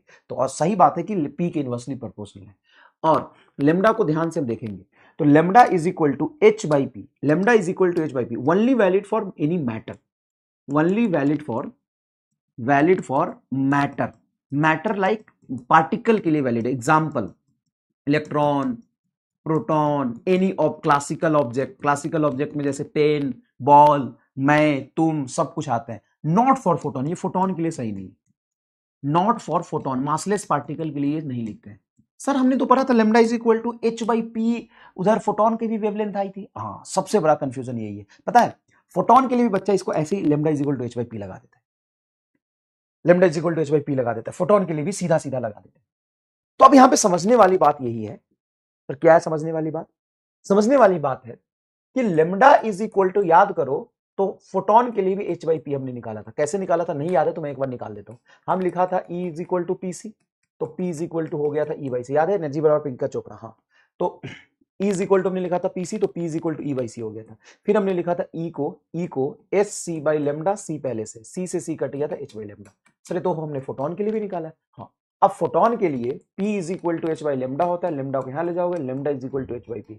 सर याद हो गया फोटोन के लिए। हाँ, फोटोन के लिए तुम ऐसा लिखो, कोई प्रॉब्लम नहीं है, लेकिन यहाँ पे जो मोमेंटम लिखोगे वो मोमेंटम फोटोन का होगा, और फोटोन की मोमेंटम से उसको एनर्जी में कन्वर्ट करोगे तो P is equal to E/c लिखना पड़ेगा। उसकी एनर्जी अलग तरीके से लिखी जाती है फोटोन की एनर्जी, लेकिन यहां पे हम मोमेंटम किसका लिख रहे हैं? पार्टिकल का। इसके मोमेंटम को हम लिख सकते हैं h/mv, पार्टिकल की मोमेंटम। हम फोटोन की मोमेंटम को थोड़ी ना लिख सकते हैं mv। हम फोटोन की मोमेंटम अगर लिखनी होगी तो हम लिखेंगे उसकी मोमेंटम को P is equal to E/c, हम उसके मोमेंटम को लिखेंगे E/c, C ऊपर चला जाएगा SC/e। तो अलग तरीके से आया ना, ये अलग तरीके से आया है, भले एक्सप्रेशन दिखने में सेम लग रहा है। ये सबसे बड़ा स्कैम है, इसी से बच्चे ना अच्छे सवाल नहीं कर पाते हैं और बार बार उनसे गलती हो जाती है। क्या गलती होती है इसको ध्यान रखना है। यहां पे हम फोटोन जैसे मासलेस पार्टिकल की बात नहीं कर रहे हैं, हम यहाँ पे मासिव पार्टिकल की बात कर रहे हैं, हम एक्चुअल में एग्जिस्ट करने वाले मैटर की बात कर रहे हैं। हम पेन की बात कर रहे हैं, हम फोन की बात कर रहे हैं, हम कॉपी की बात कर रहे हैं, किताब की बात कर रहे हैं, हम तुम्हारी बात कर रहे हैं, हम तुम्हारे घर वालों की बात कर रहे हैं। यहाँ पे हम मामा हो, मौसी हो, फूफा हो, भाभी हो, चाची हो, नानी हो, ताऊ हो, दीदी हो, बउआ हो, सब की बात कर रहे हैं। यहाँ पे मैटर की बात कर रहे हैं, एक्चुअल में पार्टिकल की बात कर रहे हैं, और पार्टिकल की मोमेंटम लिखिए यहाँ पे। और पार्टिकल की मोमेंटम को जब एनर्जी में कन्वर्ट करेंगे तो क्लासिकल फिजिक्स जो मैकेनिक्स में आप करते थे, जैसे मोमेंटम P बराबर क्या लिखते थे जरा बताओ? P बराबर mv या P is equal to √2 mke, ऐसे लिखते थे एनर्जी को। ऐसे वाला कन्वर्जन करेंगे। क्या तुम मोमेंटम को, फोटोन के मोमेंटम कैसे लिख सकते हो? P बराबर √2m काइनेटिक एनर्जी? नहीं सर, नहीं ले सकते। तो किसी पार्टिकल के लिए लिखेंगे ना, तो किसी पार्टिकल के लिए लिखेंगे ना। हाँ सर, फोटोन के लिए फिर क्या लिखेंगे? फोटोन के लिए वो होता है ना, E is equal to H C by lambda, वैसे उस वो वाले टर्म लिखेंगे। फोटोन के लिए क्या लिखेंगे? E is equal to, photon के लिए energy E is equal to P C होता है, तो P is equal to E by C. ये किसके लिए सही है सर? ये तो सिर्फ फोटोन के लिए सही है। फोटोन के लिए तो एनर्जी बराबर प्रियंका चोपड़ा लिखते हैं, लेकिन किसी नॉर्मल पार्टिकल के लिए लिखोगे तो नॉर्मल पार्टिकल के लिए होता है एनर्जी बराबर पी स्क्वायर बाई 2m। याद करो, तो P बराबर होगा √2m। लो भाई, यही गड़बड़ हो गया ना, पकड़ लो, यही पे गड़बड़ हो गया ना, सारा खेला यही पे गड़बड़ हो गया। देखो, अगर किसी पार्टिकल के लिए देखो तो मोमेंटम √e के प्रोपोर्शनल होता है, लेकिन फोटोन के लिए मोमेंटम e के प्रोपोर्शनल होता है। अगर तुम इत्तेफाक से भावनाओं में बह के ये फॉर्मूला यूज करते और पी को ये यूज कर लेते तो फिर हो गया भाई, गैल भैंसिया पानी में। तो याद रखना, ये किसी मैटर के लिए, क्लासिकल पार्टिकल के लिए, उस क्लासिकल पार्टिकल के मोमेंटम को ऐसे लिखना है, पी बराबर √m। और तुम्हारा जो वो होता है, क्या कहते हैं, फोटोन, फोटोन को ऐसे लिखते हैं। फोटोन को लिखने का तरीका ये अलग है, ठीक है। चलो यहां तक इसको लिखो, फिर आगे बढ़ते हैं।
Hello hello hello hello hello hello hello hello hello hello hello hello. चलो लिख लिया, लिख लिया भाई। यही था यार, मैं कहीं नहीं गया। और कॉन्क्लो मास्टर रे। चलो, तुमको समझ में आया मैं क्या कह रहा था? पार्टिकल क्या होता है, फोटोन क्या होता है, फोटोन की एनर्जी को कैसे लिखते हैं, पार्टिकल की एनर्जी को कैसे लिखते हैं। जब मैं बोल रहा था थोड़ा तुमको कंफ्यूजन हुआ होगा, मैं मानता हूं, लेकिन उससे तुम ना आगे गलती करने से बच जाओगे कि सर क्या कह रहे हो, lambda is equal to H by p, photon को लिख सकते हैं। जब फोटोन को लिख सकते हैं lambda is equal to H by p, photon के लिए भी lambda is equal to H by p लिख सकते हैं, लेकिन उसका उस पी को जब एनर्जी में कन्वर्ट करोगे तो फोटोन के लिए अलग एनर्जी लिखने का तरीका है और पार्टिकल के लिए अलग एनर्जी का लिखने का तरीका है। समझ आया, फील आया तो कमेंट बॉक्स में आग लगा दीजिए, कमेंट बॉक्स में आग लगा दीजिए। अभी और समझाऊंगा, ऐसा नहीं अभी तक थोड़ा थोड़ा समझ में आया, अभी और समझाऊंगा ना भाई, अभी छोटा खत्म थोड़ी ना हुआ है, अभी और समझाऊंगा। तो सबसे पहला केस देखो, सबसे पहला केस देखो, सबसे पहला केस। पहले मैं क्या करता था, जब मैं पहले पढ़ाता था, तुम्हारे बैच से पहले की बात कर रहा हूं, तो मैं पहले ना एक ही बोर्ड पे सारा पूरा भर देता था, तो उससे ना थोड़ी चीजें ना पूरा भर भर जाती थी, तो मैं वो काम अभी नहीं कर रहा हूं। मैं तुमको एक एक करके स्टेप वाइज मैं 15 केस कराऊंगा डी ब्रोगली वेवलेंथ का, 15 केस, एकदम झमाझम मजा आ जाएगा। उसके बाद मैं एक बोर्ड पे पूरा मैप बना दूंगा, दोनों काम कर दूंगा, ठीक है। तो सबसे पहले देखो, सबसे पहला फॉर्मूला डी ब्रोगली वेवलेंथ का, क्या lambda is equal to H by p होता है? हाँ ये तो सब जानता है सर, ठीक है। Lambda is equal to H by p, जहां पे तुम कह सकते हो एच तुम्हारा क्या है, Planck constant 6.6 into 10 to the power minus 34, यही है, और ये है तुम्हारा मोमेंटम। दूसरा, पी को क्या हम एम भी लिख सकते हैं? हाँ सर, पी को तो हम एम भी लिखते हैं, momentum is equal to mass into velocity, तो लेमडा इज इक्वल टू क्या एच बाई एम भी आ जाएगा? हाँ एच बाई एम भी आ जाएगा, ये तुम्हारा दूसरा फॉर्मूला। सर ये तो बहुत आसान बात बता लू मास्टर, मास इंटू वेलोसिटी तो लिखा है, बस तुमने पी को, हाँ ठीक है। तीसरा, क्या मैं पी को लिख सकता हूं root under 2m of kinetic energy? ये कहां से आया? ये तो वर्क एनर्जी पावर में ही तुमने पढ़ा होगा सर, थोड़ा थोड़ा याद है, हाँ थोड़ा ही याद करो। पी बराबर होता है root under 2 lambda is equal to हम जानते हैं एच बाई पी, हाँ sir, lambda is equal to H by p, p को हम लिख सकते हैं एच बटा root under 2m kinetic energy. तो यहां से तुमको दिखेगा lambda is inversely proportional to root of kinetic energy, या lambda is inversely proportional to root of mass. Root of mass कब? जब तुम काइनेटिक एनर्जी को कांस्टेंट लोगे तो लेमडा रूट ऑफ मास के प्रोपोर्शनल होता है, लेकिन जब तुम यहां पर इस फॉर्मूले से देखोगे वेलोसिटी को कांस्टेंट लोगे तो lambda is inversely proportional to mass हो गया। एग्जामिनर तुमको यहीं पे घेर सकता है क्या? एग्जामिनर तुमको यहीं पे घेर सकता है क्या? सर कैसे? ध्यान से देखना, ध्यान से देखना, P is equal to m B.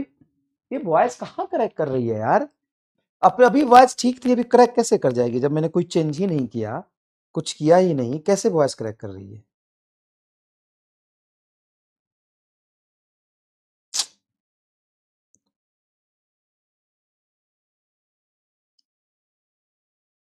Hello hello hello hello, P is equal to m b. ये वॉइस कहां करेक्ट कर रही है यार?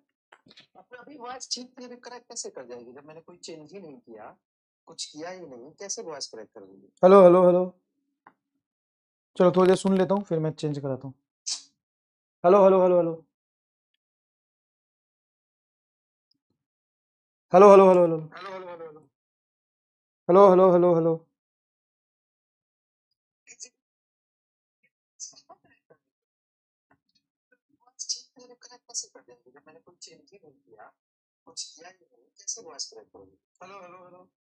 अब तो ठीक है, चलो थोड़ी देर सुन लेता हूँ फिर मैं चेंज कराता हूँ। Hello hello hello hello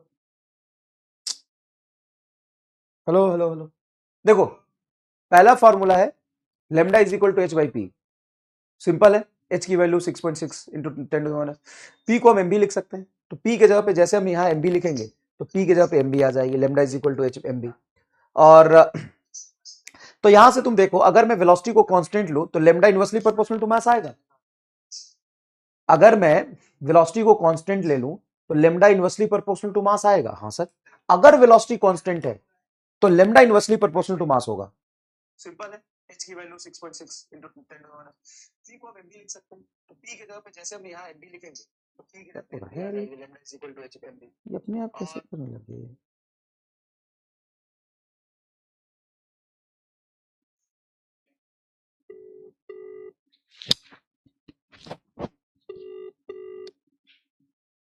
hello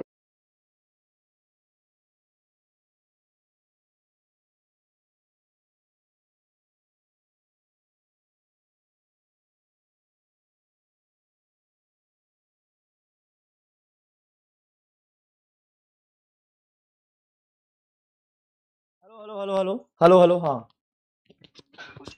आप सुनना, थोड़ा देखना, बैक एंड में दिक्कत होगी तो ठीक कर देना थोड़ा।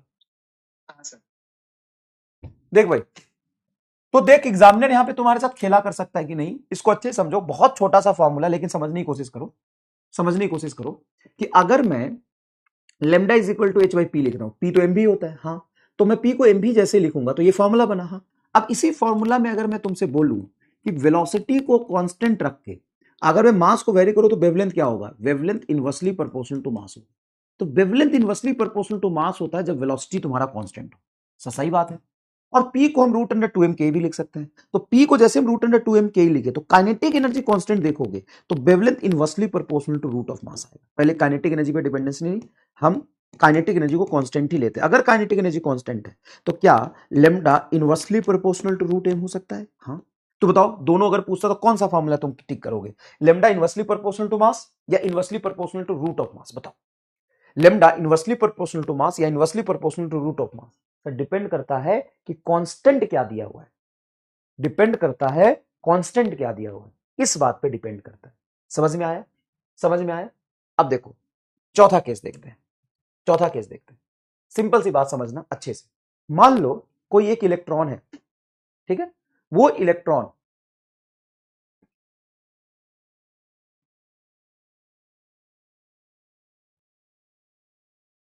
मान लो कोई इलेक्ट्रॉन है, वॉइस सही नहीं है सर, वॉइस सही नहीं है, थोड़ा कर रहा है, उसको एक बार ठीक कर दीजिए ना। देखिए मैंने खुद इतनी देर सुना है, वॉइस कर रहा है बीच में,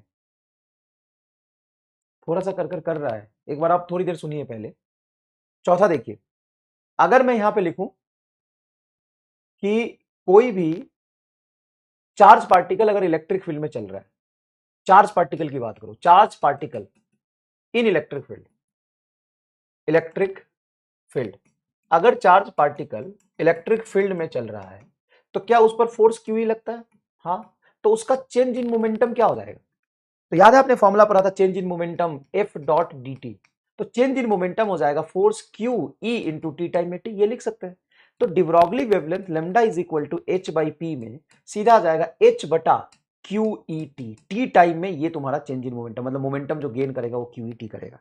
अगर चार्ज पार्टिकल को इलेक्ट्रिक फील्ड में रख दोगे तो टी टाइम के बाद उसकी डिब्रॉगली वेवलेंथ ये होगी if initial velocity was zero, if v initial was zero, if v initial was zero, initial velocity zero था तब। अगर इनिशियल वेलोसिटी जीरो नहीं रहा था तो तब तो देखो ये डेल्टा पी है, डेल्टा पी है, तो यहां पे फाइनल मोमेंटम तुम्हारा आ जाएगा initial momentum is equal to Q E T, change in momentum Q E T है, तो फाइनल मोमेंटम आ जाएगा क्यूईटी प्लस इनिशियल मोमेंटम, तो लेमडा इज इक्वल टू आ जाएगा एच बटा क्यूईटी प्लस इनिशियल मोमेंटम। कुछ इस तरीके से लिखोगे, कोई खास बात नहीं है, कोई खास बात नहीं है। बोलो बोलो, क्लियर है क्या? क्लियर है क्या? सर ये क्या कर दिया? अबे भाई चेंज इन मोमेंटम होता है एफडीटी, टाइम डीटी को मैंने टाइम टी टाइम ले लिया, तो अगर अगर इनिशियल मोमेंटम में जीरो रख दूं तो लेमडा इज इक्वल टू सीधा लिख सकते हैं इनिशियल मोमेंटम जीरो होगा तो क्यूईटी, नहीं तो चेंज इन मोमेंटम आया, ये change in momentum final momentum निकालोगे इनिशियल प्लस क्यूईटी आएगा, माइनस इनिशियल उधर चल गया तो प्लस इनिशियल, तो फाइनल मोमेंटम क्यूईटी प्लस इनिशियल ये यहां पे रखोगे। समझ में आया कि नहीं आया? देखो क्लियर है क्या? क्लियर है क्या? हाँ सर ये केस भी समझ में आ गया, ये केस भी समझ में आ गया। नेक्स्ट देखो, पांचवा देखो, if charge particle, charge particle, particle is accelerated, accelerated through electric potential, electric potential delta V, अगर charge particle electric potential delta V से एक्सिलरेट किया है तो उसकी काइनेटिक एनर्जी को याद करो, सेकेंड चैप्टर में पढ़ा था, क्या क्यू डेल्टा वी लिख सकते हैं? याद करिए सीधा, चाहे kinetic energy Q delta we लिख एक्सलेट है। हाँ सर, अगर डेल्टा वी से एक्सेलरेट किया तो उसमें जो काइनेटिक एनर्जी गेन होगा क्यू डेल्टा वी होगा। अब तुम लेमडा इज इक्वल टू लिखते हो एच बाई पी, और पी तुम्हारा होता है रूट अंडर 2m के ई, और काइनेटिक एनर्जी को तुम लिख सकते हो एच बटा 2m के ई को क्यू डेल्टा वी। देखो ये भी तो डी ब्रॉगली वेवलेंथ का केस बन जाएगा, ये भी तो डी ब्रॉगली वेवलेंथ का केस बन जाएगा, बताओ ये भी तो डी ब्रॉगली वेवलेंथ का केस बन जाएगा सर, ये भी बन जाएगा। नेक्स्ट देखो, if charge particle, charge particle is moving, is moving on circular path, circular path in magnetic field, in magnetic field, अगर वो मैग्नेटिक फील्ड में सर्कुलर पाथ पे चल रहा है, मैग्नेटिक फील्ड में सर्कुलर पाथ पे चल रहा है, आपको याद है सर्कुलर पाथ के चलने के लिए उस पर फोर्स चाहिए m b square b r, जो कि होता है क्यू वी बी, जो मैग्नेटिक फोर्स लगाएगा q v b, magnetic force लगाएगा क्यू वी बी। हाँ सर मैग्नेटिक फोर्स लगाएगा क्यों भी। यहां से वेलोसिटी के स्क्वायर से v काटोगे तो v बचेगा, तो ऊपर बचा mv by r is equal to q b. R उधर ले जाओ तो mv तुम्हारा हो गया momentum that is equal to q b r. देखो कितना जबरदस्त बन गया रिलेशन। तो डिब्रोगली वेवलेंथ हो जाएगा h बटा p। p को क्या लिख सकते हो देखो क्यू बी आर, h बटा क्यू बी आर। तो तुम्हें लगा कि डिब्रोगली वेवलेंथ का फॉर्मूला कितना छोटा सा है, lambda is equal to H by p, है ना। Lambda is equal to H by, कितना छोटा सा है, उसके देखो वेराइटी कितने बन गए, देखो उसको वेराइटी कितने बन गए।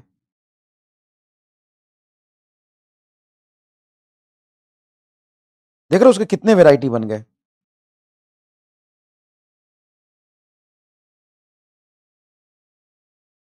देख रहे हो वैरायटी कितने बन गए। अभी आगे देखो, अभी आगे देखो, अभी तो तुमने 6 ही केस देखा है, 7वां केस देखो, 7वां केस देखो।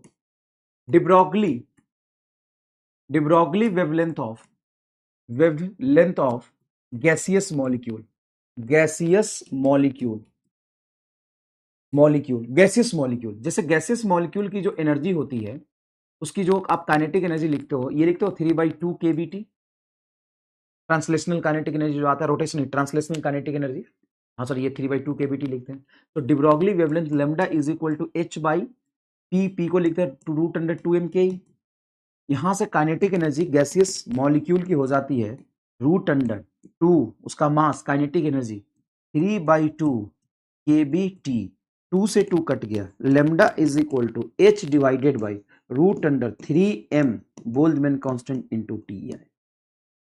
सोचो ये गैसियस मॉलिक्यूल की हो गई, गैसियस मॉलिक्यूल की डिब्रोगली वेवलेंथ लिख दिया हमने, समझ रहे हो, गैसियस मॉलिक्यूल की de Broglie wavelength lambda is equal to h बटा √3m kBT। बताओ मजा आया कि नहीं, फिर गजब। उसके बाद देखो 8वां, de Broglie wavelength of de Broglie wavelength of wavelength wavelength of electron in nth orbit, nth orbit, nth orbit में इलेक्ट्रॉन की, उसकी जो आप काइनेटिक एनर्जी लिखते हो, मॉड ऑफ काइनेटिक एनर्जी, वैसे निगेटिव काइनेटिक एनर्जी वैसे भी निगेटिव नहीं आता, काइनेटिक एनर्जी तुम्हारा होता है 13.6 इलेक्ट्रॉन वोल्ट बटा एन स्क्वायर, याद है 13.6 बटा एन स्क्वायर। तो डिब्रोगली वेवलेंथ इलेक्ट्रॉन का हो जाएगा h बटा √2m, काइनेटिक एनर्जी लिखोगे 13.6 बटा n square electron volt. N square तुम्हारा ऊपर जाएगा, रूट से बाहर निकलेगा तो एन बचेगा, तो n lambda sorry n h, देखो रूट से बाहर जाएगा एन, स्क्वायर है बाहर 1/n, 1/n बाहर ऊपर चला गया, इनटू 27.2 m इलेक्ट्रॉन वोल्ट, ये आ गया। जहां पे एनर्जी को ये तुम इलेक्ट्रॉन वोल्ट में पुट करोगे 27.2 इलेक्ट्रॉन वोल्ट मास में, तो lambda is proportional to N आ गया। समझ में आया, समझ में आ रहा है, तो समझ में तो कुछ कुछ आ रहा है, धीरे धीरे ही आएगा।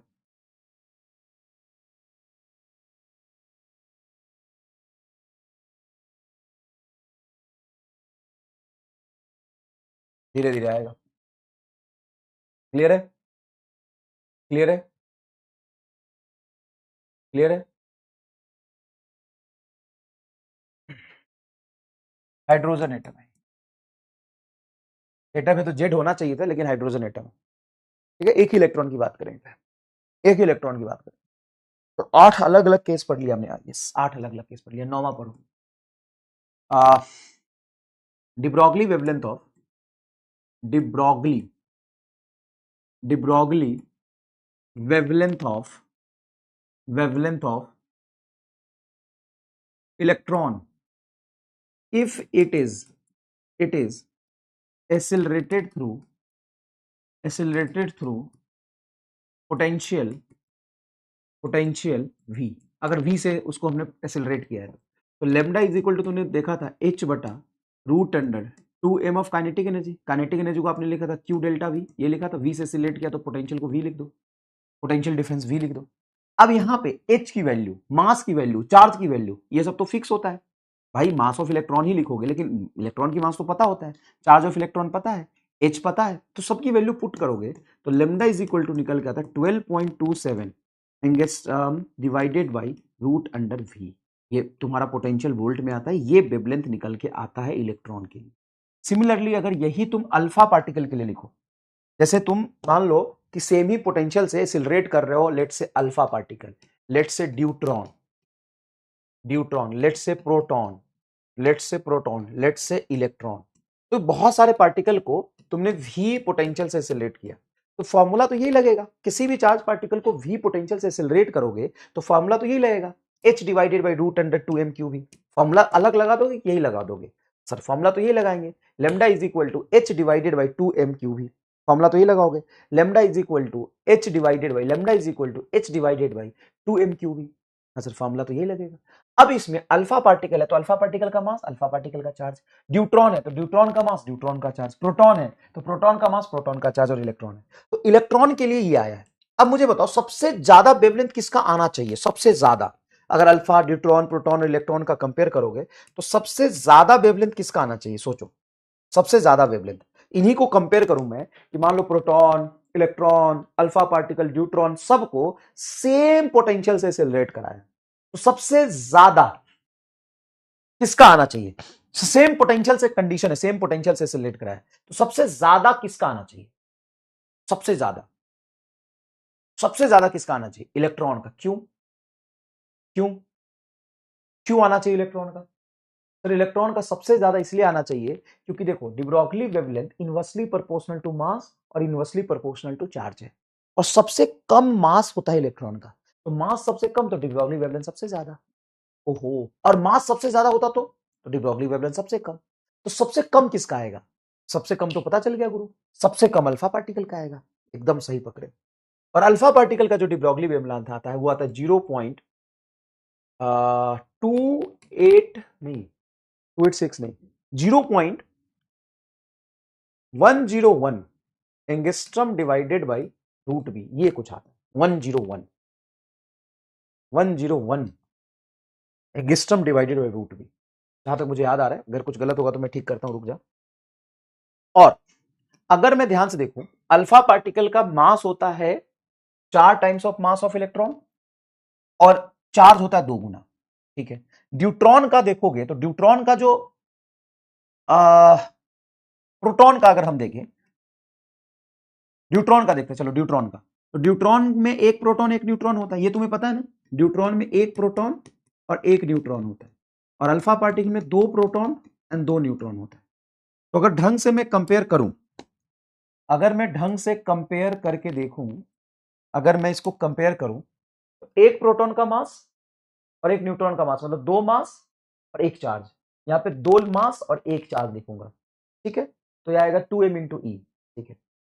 और यहां पे 2 चार्ज मतलब चार्ज डबल, और मास भी 4 मतलब मास भी डबल, तो दोनों को डबल करूंगा, मास भी डबल चार्ज भी डबल। इसके कंपेयर में ये 4 पार्टिकल है तो 2 पार्टिकल के कंपेयर में 4 पार्टिकल तो मास 4 गुना, और चार्ज एक ही प्रोटॉन का, यहाँ पे 2 प्रोटॉन का, मास भी डबल, तो ये मास भी डबल चार्ज भी डबल, तो 2 दूना 4, रूट 4 यहां पे निकलेगा बाहर 2, मतलब डी ब्रोगली वेवलेंथ इसका इसका इसके कंपेयर में आधा होना चाहिए, क्योंकि नीचे देखो इसके कंपेयर में इसका मास डबल चार्ज भी डबल, तो ये भी डबल ये भी डबल, तो 2 दूना 4, 4 बाहर निकलेगा।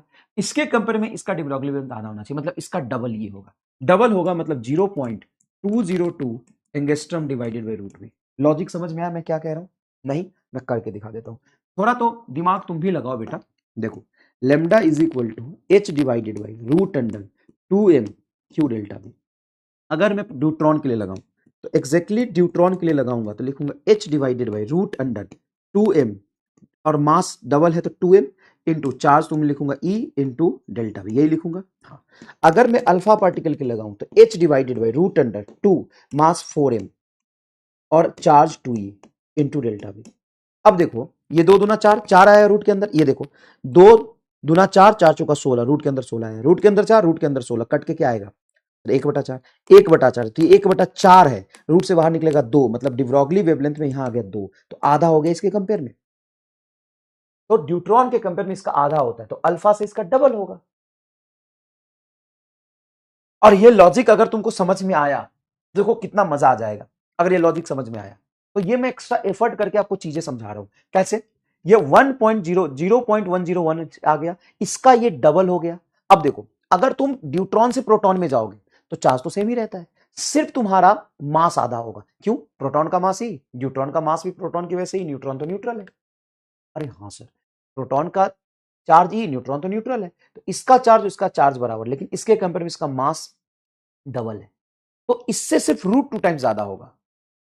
इससे सॉरी, ये इससे √2 कम होगा, तो इससे √2 ये ज्यादा होना चाहिए, तो √2 से मल्टीप्लाई करो तो 0.286 बटा √v ऑफ एंगस्ट्रॉम आ जाता है, जिससे इससे √2 ज्यादा, मतलब 1.41 टाइम्स ज्यादा। Voice is crawling, sound cracking. भाई मैंने बोल दिया इनको।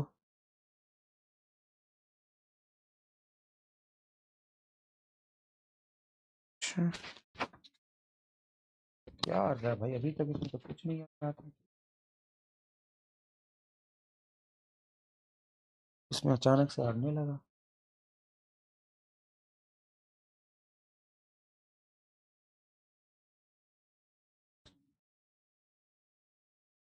हेलो हेलो हेलो हेलो, अब सही है क्या? मैनेजेबल से नहीं हो ना, मुझे ठीक करना है बेटा, मैनेजेबल नहीं रखना है, मुझे ठीक करना है बेटा। मैं समझ सकता हूँ कि आप सही कर रहे हैं, पढ़ाई पे ध्यान देते हैं, थोड़ा थोड़ा चलेगा, लेकिन मुझे ठीक करना है इसको। अब बताइए ठीक है क्या?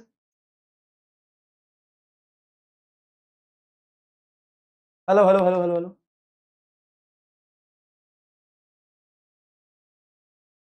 Hello hello hello hello hello hello hello hello hello hello hello hello.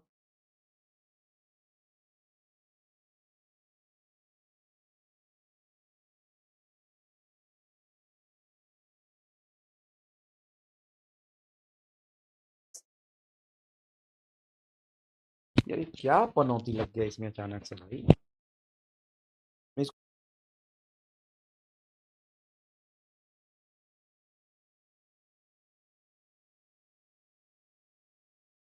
अब बताओ ठीक है, हटा ही दिया इसको। अब बताओ ठीक है भाई, थोड़ा सा बायो यो बुद्धि हटाओ और थोड़ा सा मैथ लगाओ, समझने की कोशिश करो। यहां पे मास को डबल करूंगा तो रूट के अंदर दो, चार्ज को डबल करूंगा तो रूट के अंदर दो, तो डबल डबल तो √4 बाहर जाएगा हाफ, मतलब इसके कंपेयर में मास भी डबल, चार्ज भी डबल, तो नीचे हाफ, मतलब इसके कंपेयर में आधा हो जाएगा। देखो 0.202, इसका आधा ये हो गया, और इसके कंपेयर में √2 ये हो जाएगा। सिंपल सी बात है, क्लियर? अब ठीक है भाई साहब, यही पनौती था, क्या हो गया था इसमें, क्या पनौती है? चलो, अब ठीक है क्या? तुमको ये लॉजिक समझ में आया?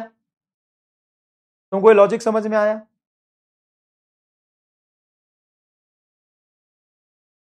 ये लॉजिक समझ में आया?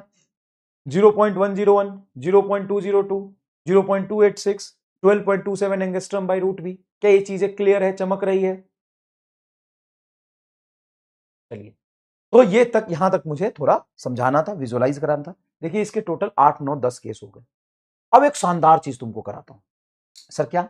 अगर मैंने तुमसे ग्राफ पूछा डिब्रोगली वेवलेंथ वर्सेस वेलोसिटी का, डिब्रोगली वेवलेंथ वर्सेस मोमेंटम का, de Broglie wavelength versus kinetic energy का, de Broglie wavelength versus electric field का, डिब्रोगली वेवलेंथ वर्सेस टेम्परेचर का, de Broglie wavelength versus magnetic field का, de Broglie wavelength versus potential difference का, de Broglie wavelength versus, de Broglie wavelength versus charge का।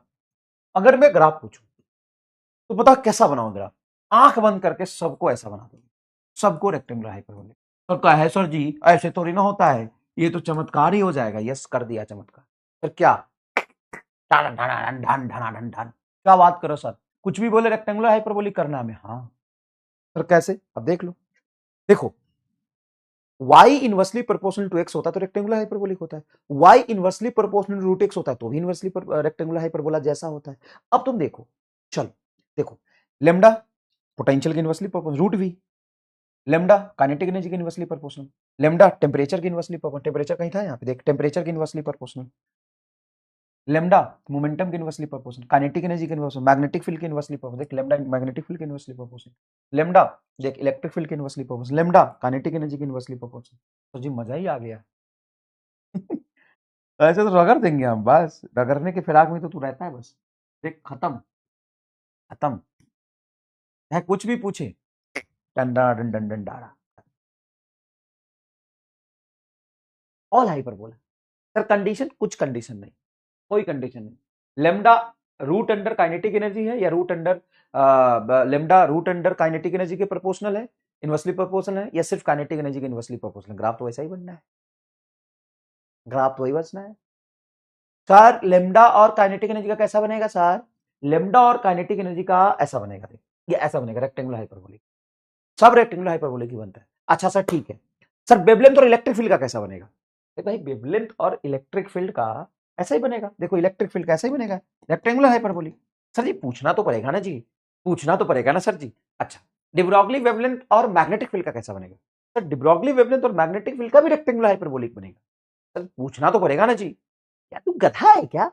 यही की बात तो समझा तो रहा हूं कि चाहे कुछ भी हो, टेम्परेचर हो, वेवलेंथ हो, मोमेंटम सॉरी टेम्परेचर हो, काइनेटिक एनर्जी हो, वेलोसिटी हो, पोटेंशियल डिफरेंस हो, इलेक्ट्रिक फील्ड हो, मैग्नेटिक फील्ड हो, सब रेक्टेंगुलर हाइपरबोलिक बनता है।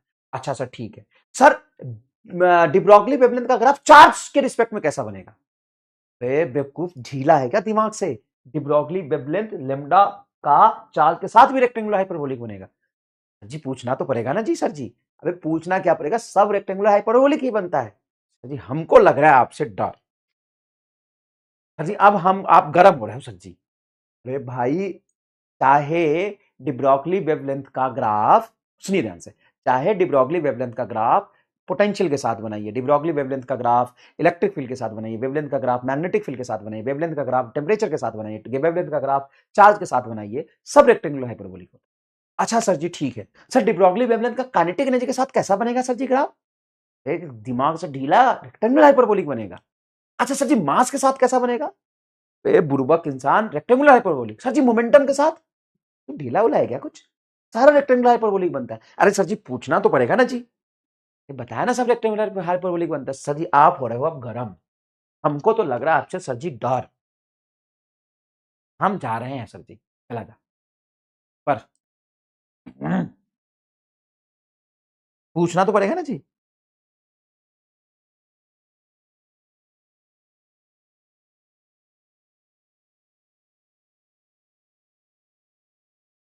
बोलो मजा आया कि नहीं एकदम? चलो लिखो इसको, फिर आगे सवाल करते हैं। लिखो इसको, फिर अच्छे सवाल पे आते हैं, एकदम मजा आएगा। लिखो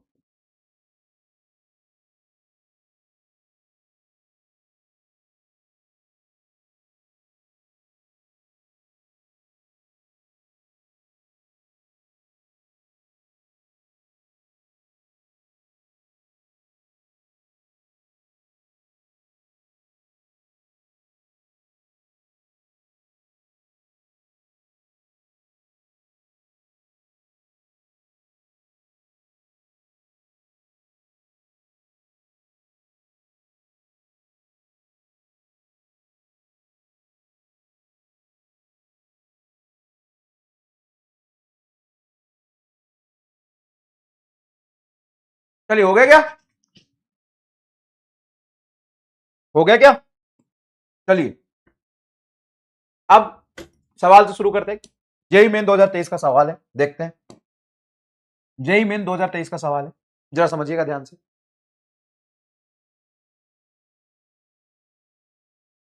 electron beam use in an electron microscope accelerated by the voltage of 20 kilovolt has de Broglie wavelength lambda naught. If the voltage is increases to 40 kilovolt, then de Broglie wavelength associated with electron will be. तो de Broglie wavelength inversely proportional root of potential होता है। Potential 20 से क्या किया double, तो root 2 times कम हो जाएगा, तो लेमडा बटा रूट 2 टाइम्स, ये खत्म। आंसर क्या था? बोलो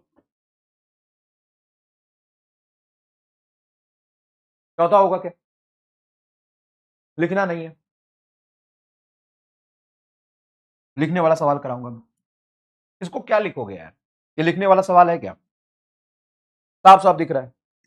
नेक्स्ट देखो, an alpha particle, proton and electron have same kinetic energy, which one of the following is correlation case of de Broglie wavelength? अरे भाई lambda is equal to H बटा root under 2m kinetic energy होता है। अब उसने क्या बोला, electron proton सबकी काइनेटिक एनर्जी सेम है, तो जिसका मास कम होगा उसका डिब्रोगली वेवलेंथ सबसे ज्यादा। मास सबसे कम किसका होता है? इलेक्ट्रॉन का, तो इलेक्ट्रॉन का सबसे ज्यादा, और अल्फा का सबसे कम। अल्फा का भी ज्यादा, इलेक्ट्रॉन का भी ज्यादा, गलत है, सबका बराबर गलत है। ये आंसर होगा। देखो, अल्फा का कम, इलेक्ट्रॉन का सबसे ज्यादा, यही तो तुमने रिलेशन पढ़ा भी है, और तुमने एग्जैक्ट वैल्यू के साथ पढ़ा है। देख, एकदम वैल्यू के साथ पढ़ा है। देख तो, ऐसे सवाल करने में तुमको शर्म नहीं आ गया? ये तो इतना आसान पूछते हैं। हाँ, नेक्स्ट देख, de Broglie wavelength of electron having kinetic energy E is lambda if the kinetic energy of electron becomes E by 4। तो lambda is equal to h बटा root under 2m kinetic energy. जब kinetic energy E था तो wavelength lambda था। Kinetic energy E है तो wavelength lambda है। अब काइनेटिक एनर्जी को E बाई 4 रखेंगे, E बाई 4 रखोगे तो E बाई 4 रखोगे रूट के अंदर, तो 1/2 बाहर आएगा, रूट 4 है तो 1/2 बाहर आएगा, 2 ऊपर चला गया, मतलब 2 lambda. 2 lambda is answer, no copy. यहां पे 4 गुना नहीं किया है, 1/4 किया है, तो ई बाई 4 करोगे तो 4 ऊपर जाएगा बेटा। बी कह रहा है कुछ जनता। ढोंड है क्या तू? एकदम ढोंड है क्या? ढोंड कुछ तो डी कह रहा है। अरे मूर्ख इंसान, चल मैं पूरा ही कर देता हूं। Lambda is equal to H बटा root under 2m, kinetic energy की वैल्यू है। बाद में lambda dash is equal to H बटा रूट अंडर 2m, एनर्जी कितनी दी है? E by 4। यहां पे रखेगा तो ई बाई 4, 1/4 बाहर आएगा, तो h डिवाइडेड बाई 1/4 रूट के बाहर आएगा 2 रूट अंडर 2m। ये वेवलेंथ हो गया। अब एक बात बता, h बटा 2me, h बटा 2me को लेमडा बोल सकता है पूरा? हाँ सर। तो इसको तुमने बोल दिया लेमडा, 1/2 तो 2 ऊपर चला जाएगा, 2 लेमडा। लेमडा डैश बराबर 2 लेमडा। ले, क्लियर है क्या? नेक्स्ट देख, proton proton moving with 1/10 of velocity of light has certain de Broglie wavelength lambda. An alpha particle having certain kinetic energy has the same de Broglie wavelength. The ratio of kinetic energy of the proton and the alpha particle is। Kinetic energy दोनों का पूछा है। चल, अब ये सवाल थोड़ा बढ़िया है, ठीक है? ये सवाल एक थोड़ा सा बढ़िया है, चल इसको करते हैं।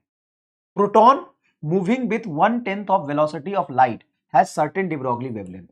तो प्रोटॉन का de Broglie wavelength लिखोगे तो होगा h बटा mass of proton into velocity, c by क्या बोल दिया उसने? de Broglie wavelength of lambda with 1/10 velocity of the light. तो मास ऑफ प्रोटॉन और उसकी स्पीड बोल दिया c बाई 10, ऐसा कुछ बोला है। एक सवाल मिक्स नहीं कर दिया। Particle have certain kinetic energy same de Broglie wavelength, then the ratio of kinetic energy of the proton and that of alpha particle। Kinetic energy बोला है, अच्छा ठीक है। Alpha particle having certain kinetic energy has the same de Broglie wavelength lambda। The ratio of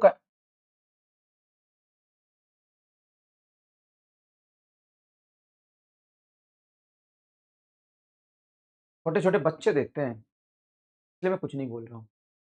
छोटे छोटे बच्चे देखते हैं इसलिए मैं कुछ नहीं बोल रहा, है ना?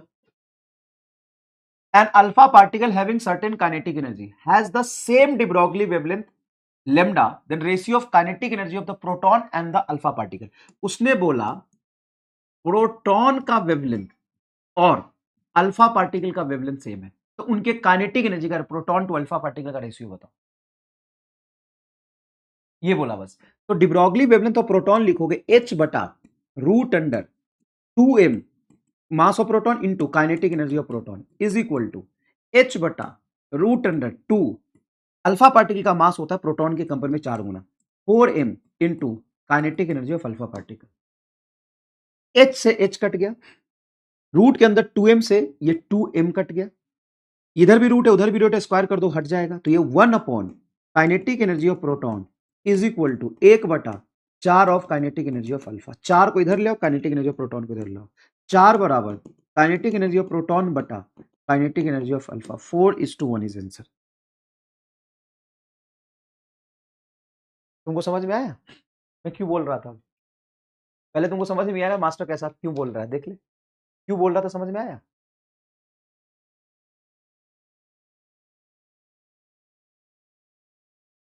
मतलब यहां से यहां तक सवाल था ही नहीं, इतना गंदा कंफ्यूज किया है।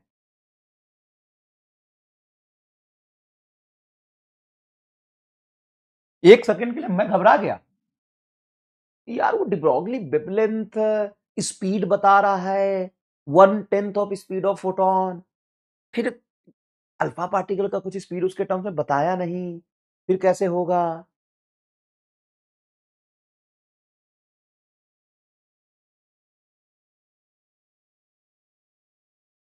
रूट रूट इधर भी रूट है, इधर भी रूट है, तो रूट से रूट कैंसिल हो गया ना, रूट कहां गया?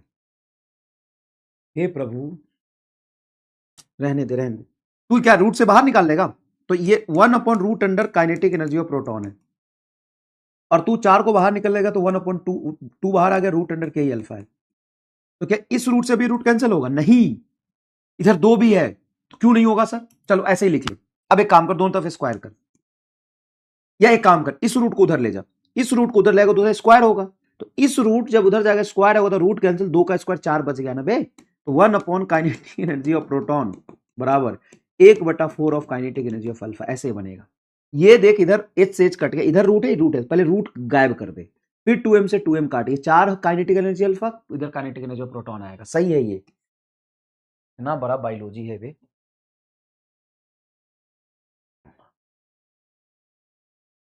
इसको कॉपी कर लेना। एक सवाल, क्या बकवास सवाल था लेकिन यार, ये तो खटिया सवाल है, ये as a done, already done, no copy, already done. ये देख, alpha particle and a carbon 12 atom has same kinetic energy, then ratio of the de Broglie will. ये बढ़िया सवाल है, इसको कॉपी करना। क्या है? Alpha particle and certain carbon atom, alpha particle and carbon 12 atom has same kinetic energy, then ratio of their de Broglie wavelength. तो देखो, lambda is equal to h divided by root under 2m kinetic energy होता है, असर होता है। अब ये कह रहा है कि काइनेटिक एनर्जी सेम है, तो ये हटा दे, तो 1/मास के इनवर्सली प्रोपोर्शनल हो गया। एक एटम की बात कर रहे हैं, तो लेमडा तुम्हारा क्या हो गया? अल्फा पार्टिकल बटा लेमडा ऑफ कार्बन। तो अल्फा पार्टिकल का मास हो गया root under 4 times of mass of proton, और कार्बन का मास हो जाएगा तुम्हारा कितना हो गया? 12 टाइम मास ऑफ प्रोटॉन। तो ये इससे कट गया, 4 3 12, रूट 3:1 आ जाएगा। देख, रूट 3:1, बता, सही है? सही है? सही है? यस सर, सही है। अब देख असली सवाल, जो मुझे एक्चुअल में कराना था भाई, इसको तो लिखना ही है। और मैं तुम्हें बता दूं, ये मतलब 4 बार रिपीट हुआ है नीट और जेई में। ये नीट 2016 में भी आया था, 2022 में भी आया है, जेई मेंस में मल्टीपल टाइम्स आया है। ठीक है, मल्टीपल टाइम्स आया, ठीक है, मल्टीपल टाइम्स आया। क्या है सवाल? देखो, an electron of mass m and a alpha and a sorry photon and photon have same energy E। सवाल देखिएगा, an electron of mass m and a photon have same energy E in the range of few electron volt। The ratio of de Broglie wavelength associated with electron and the wavelength of the photon is। क्या बोला? de Broglie wavelength associated with electron, de Broglie wavelength of electron बटा de Broglie wavelength of photon का ratio पूछा है। ठीक है गुरु? ठीक है, अब चलो इधर देखो, de Broglie wavelength of electron कैसे लिखोगे sir? de Broglie wavelength of electron कैसे लिखेंगे? तो de Broglie wavelength of electron ही तो लिखोगे, h divided by root under 2m kinetic energy E। वो एनर्जी E दिया है इलेक्ट्रॉन का। सर वैसे फोटोन का भी दिया है, हाँ, तो energy of photon is equal to h by, ऐसे सुनो, सिंपल सी बात है, क्या फोटोन के लिए तुम, सिंपल सी रिलेशन है फोटोन के लिए, क्या E बराबर SC बाई लेमडा लिख सकते हो? हाँ, फोटोन के लिए तो E बराबर SC बाई लेमडा होता है, तो फोटोन की डी ब्रॉगली वेवलेंथ यहां से आ जाएगी ना, lambda is equal to SC by E, that's it. ये फोटोन की डी ब्रॉगली वेवलेंथ हो गई, ये इलेक्ट्रॉन की हो गई। बहुत आसान है। देखो, डी ब्रॉगली वेवलेंथ का concept lambda is equal to H by P, तुम तो पार्टिकल के लिए लगाओगे, तो इलेक्ट्रॉन के लिए लगाया lambda is equal to H by P, P को 2m ही लिखा। हाँ सर, एनर्जी E था, उतना ही एनर्जी फोटोन का था। फोटोन की एनर्जी का फॉर्मूला ये होता है, E is equal to SC by lambda, तो लेमडा ऊपर चला गया, SC बाई E आ जाएगा। देखो, SC बाई E आ जाएगा, यही मैं तुमको समझाने की कोशिश कर रहा हूं। अच्छा से तो आसान निकला। हाँ, अब lambda of electron divided by lambda of photon is equal to होगा, लेमडा ऑफ इलेक्ट्रॉन हो जाएगा H divided by root under 2m, और यहां से फोटोन हो जाएगा SC बाई E, SC ऊपर में ही, H से H कट गया, तो लेमडा ऑफ इलेक्ट्रॉन बटा lambda of photon is equal to होगा ऊपर ई नीचे root under 2m E into speed of light C. अब देखो ये रूट अंडर ई है, 2m है उसको रूट के अंदर रहने दो, रूट के अंदर ई भी है, ऊपर सिंपल ई है, तो रूट ई से ई कटेगा, रूट ई आ जाएगा, तो ये से ऊपर रूट ई नीचे 2m और 1/c, ये तो है। तो ई बटा 2m का पावर हाफ इंटू 1/c, देखो ये आंसर। बोलो मजा आया?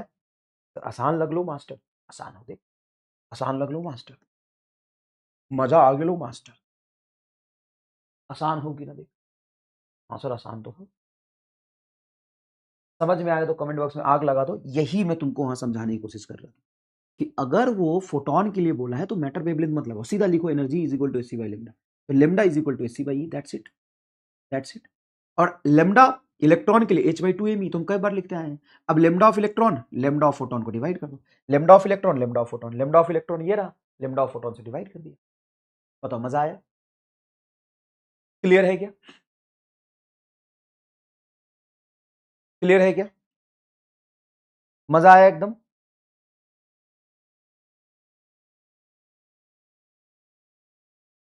ठीक है। अब मैं तुम्हें कहूं यार इतना तो करना ही नहीं था एग्जाम में बैठ के, ये तो कंसेप्ट समझने वाली बात थी, इसलिए मैंने इतना कराया। इक्वेशन 1 निकाला, इक्वेशन 2 निकाला, इसका डिवाइड किया, ये एक्चुअल में तुमको करना ही नहीं था, तुम आग लगाए बैठे हो, ये एक्चुअल में करना ही नहीं था, गलत है, गलत नहीं है लेकिन करना ही नहीं था। तो करना ही नहीं था माने माने सीधा एम आर स्टार लगाओ ना। फिर क्या? देखो ये असली है एम आर स्टार। क्या तुमसे क्या पूछा है?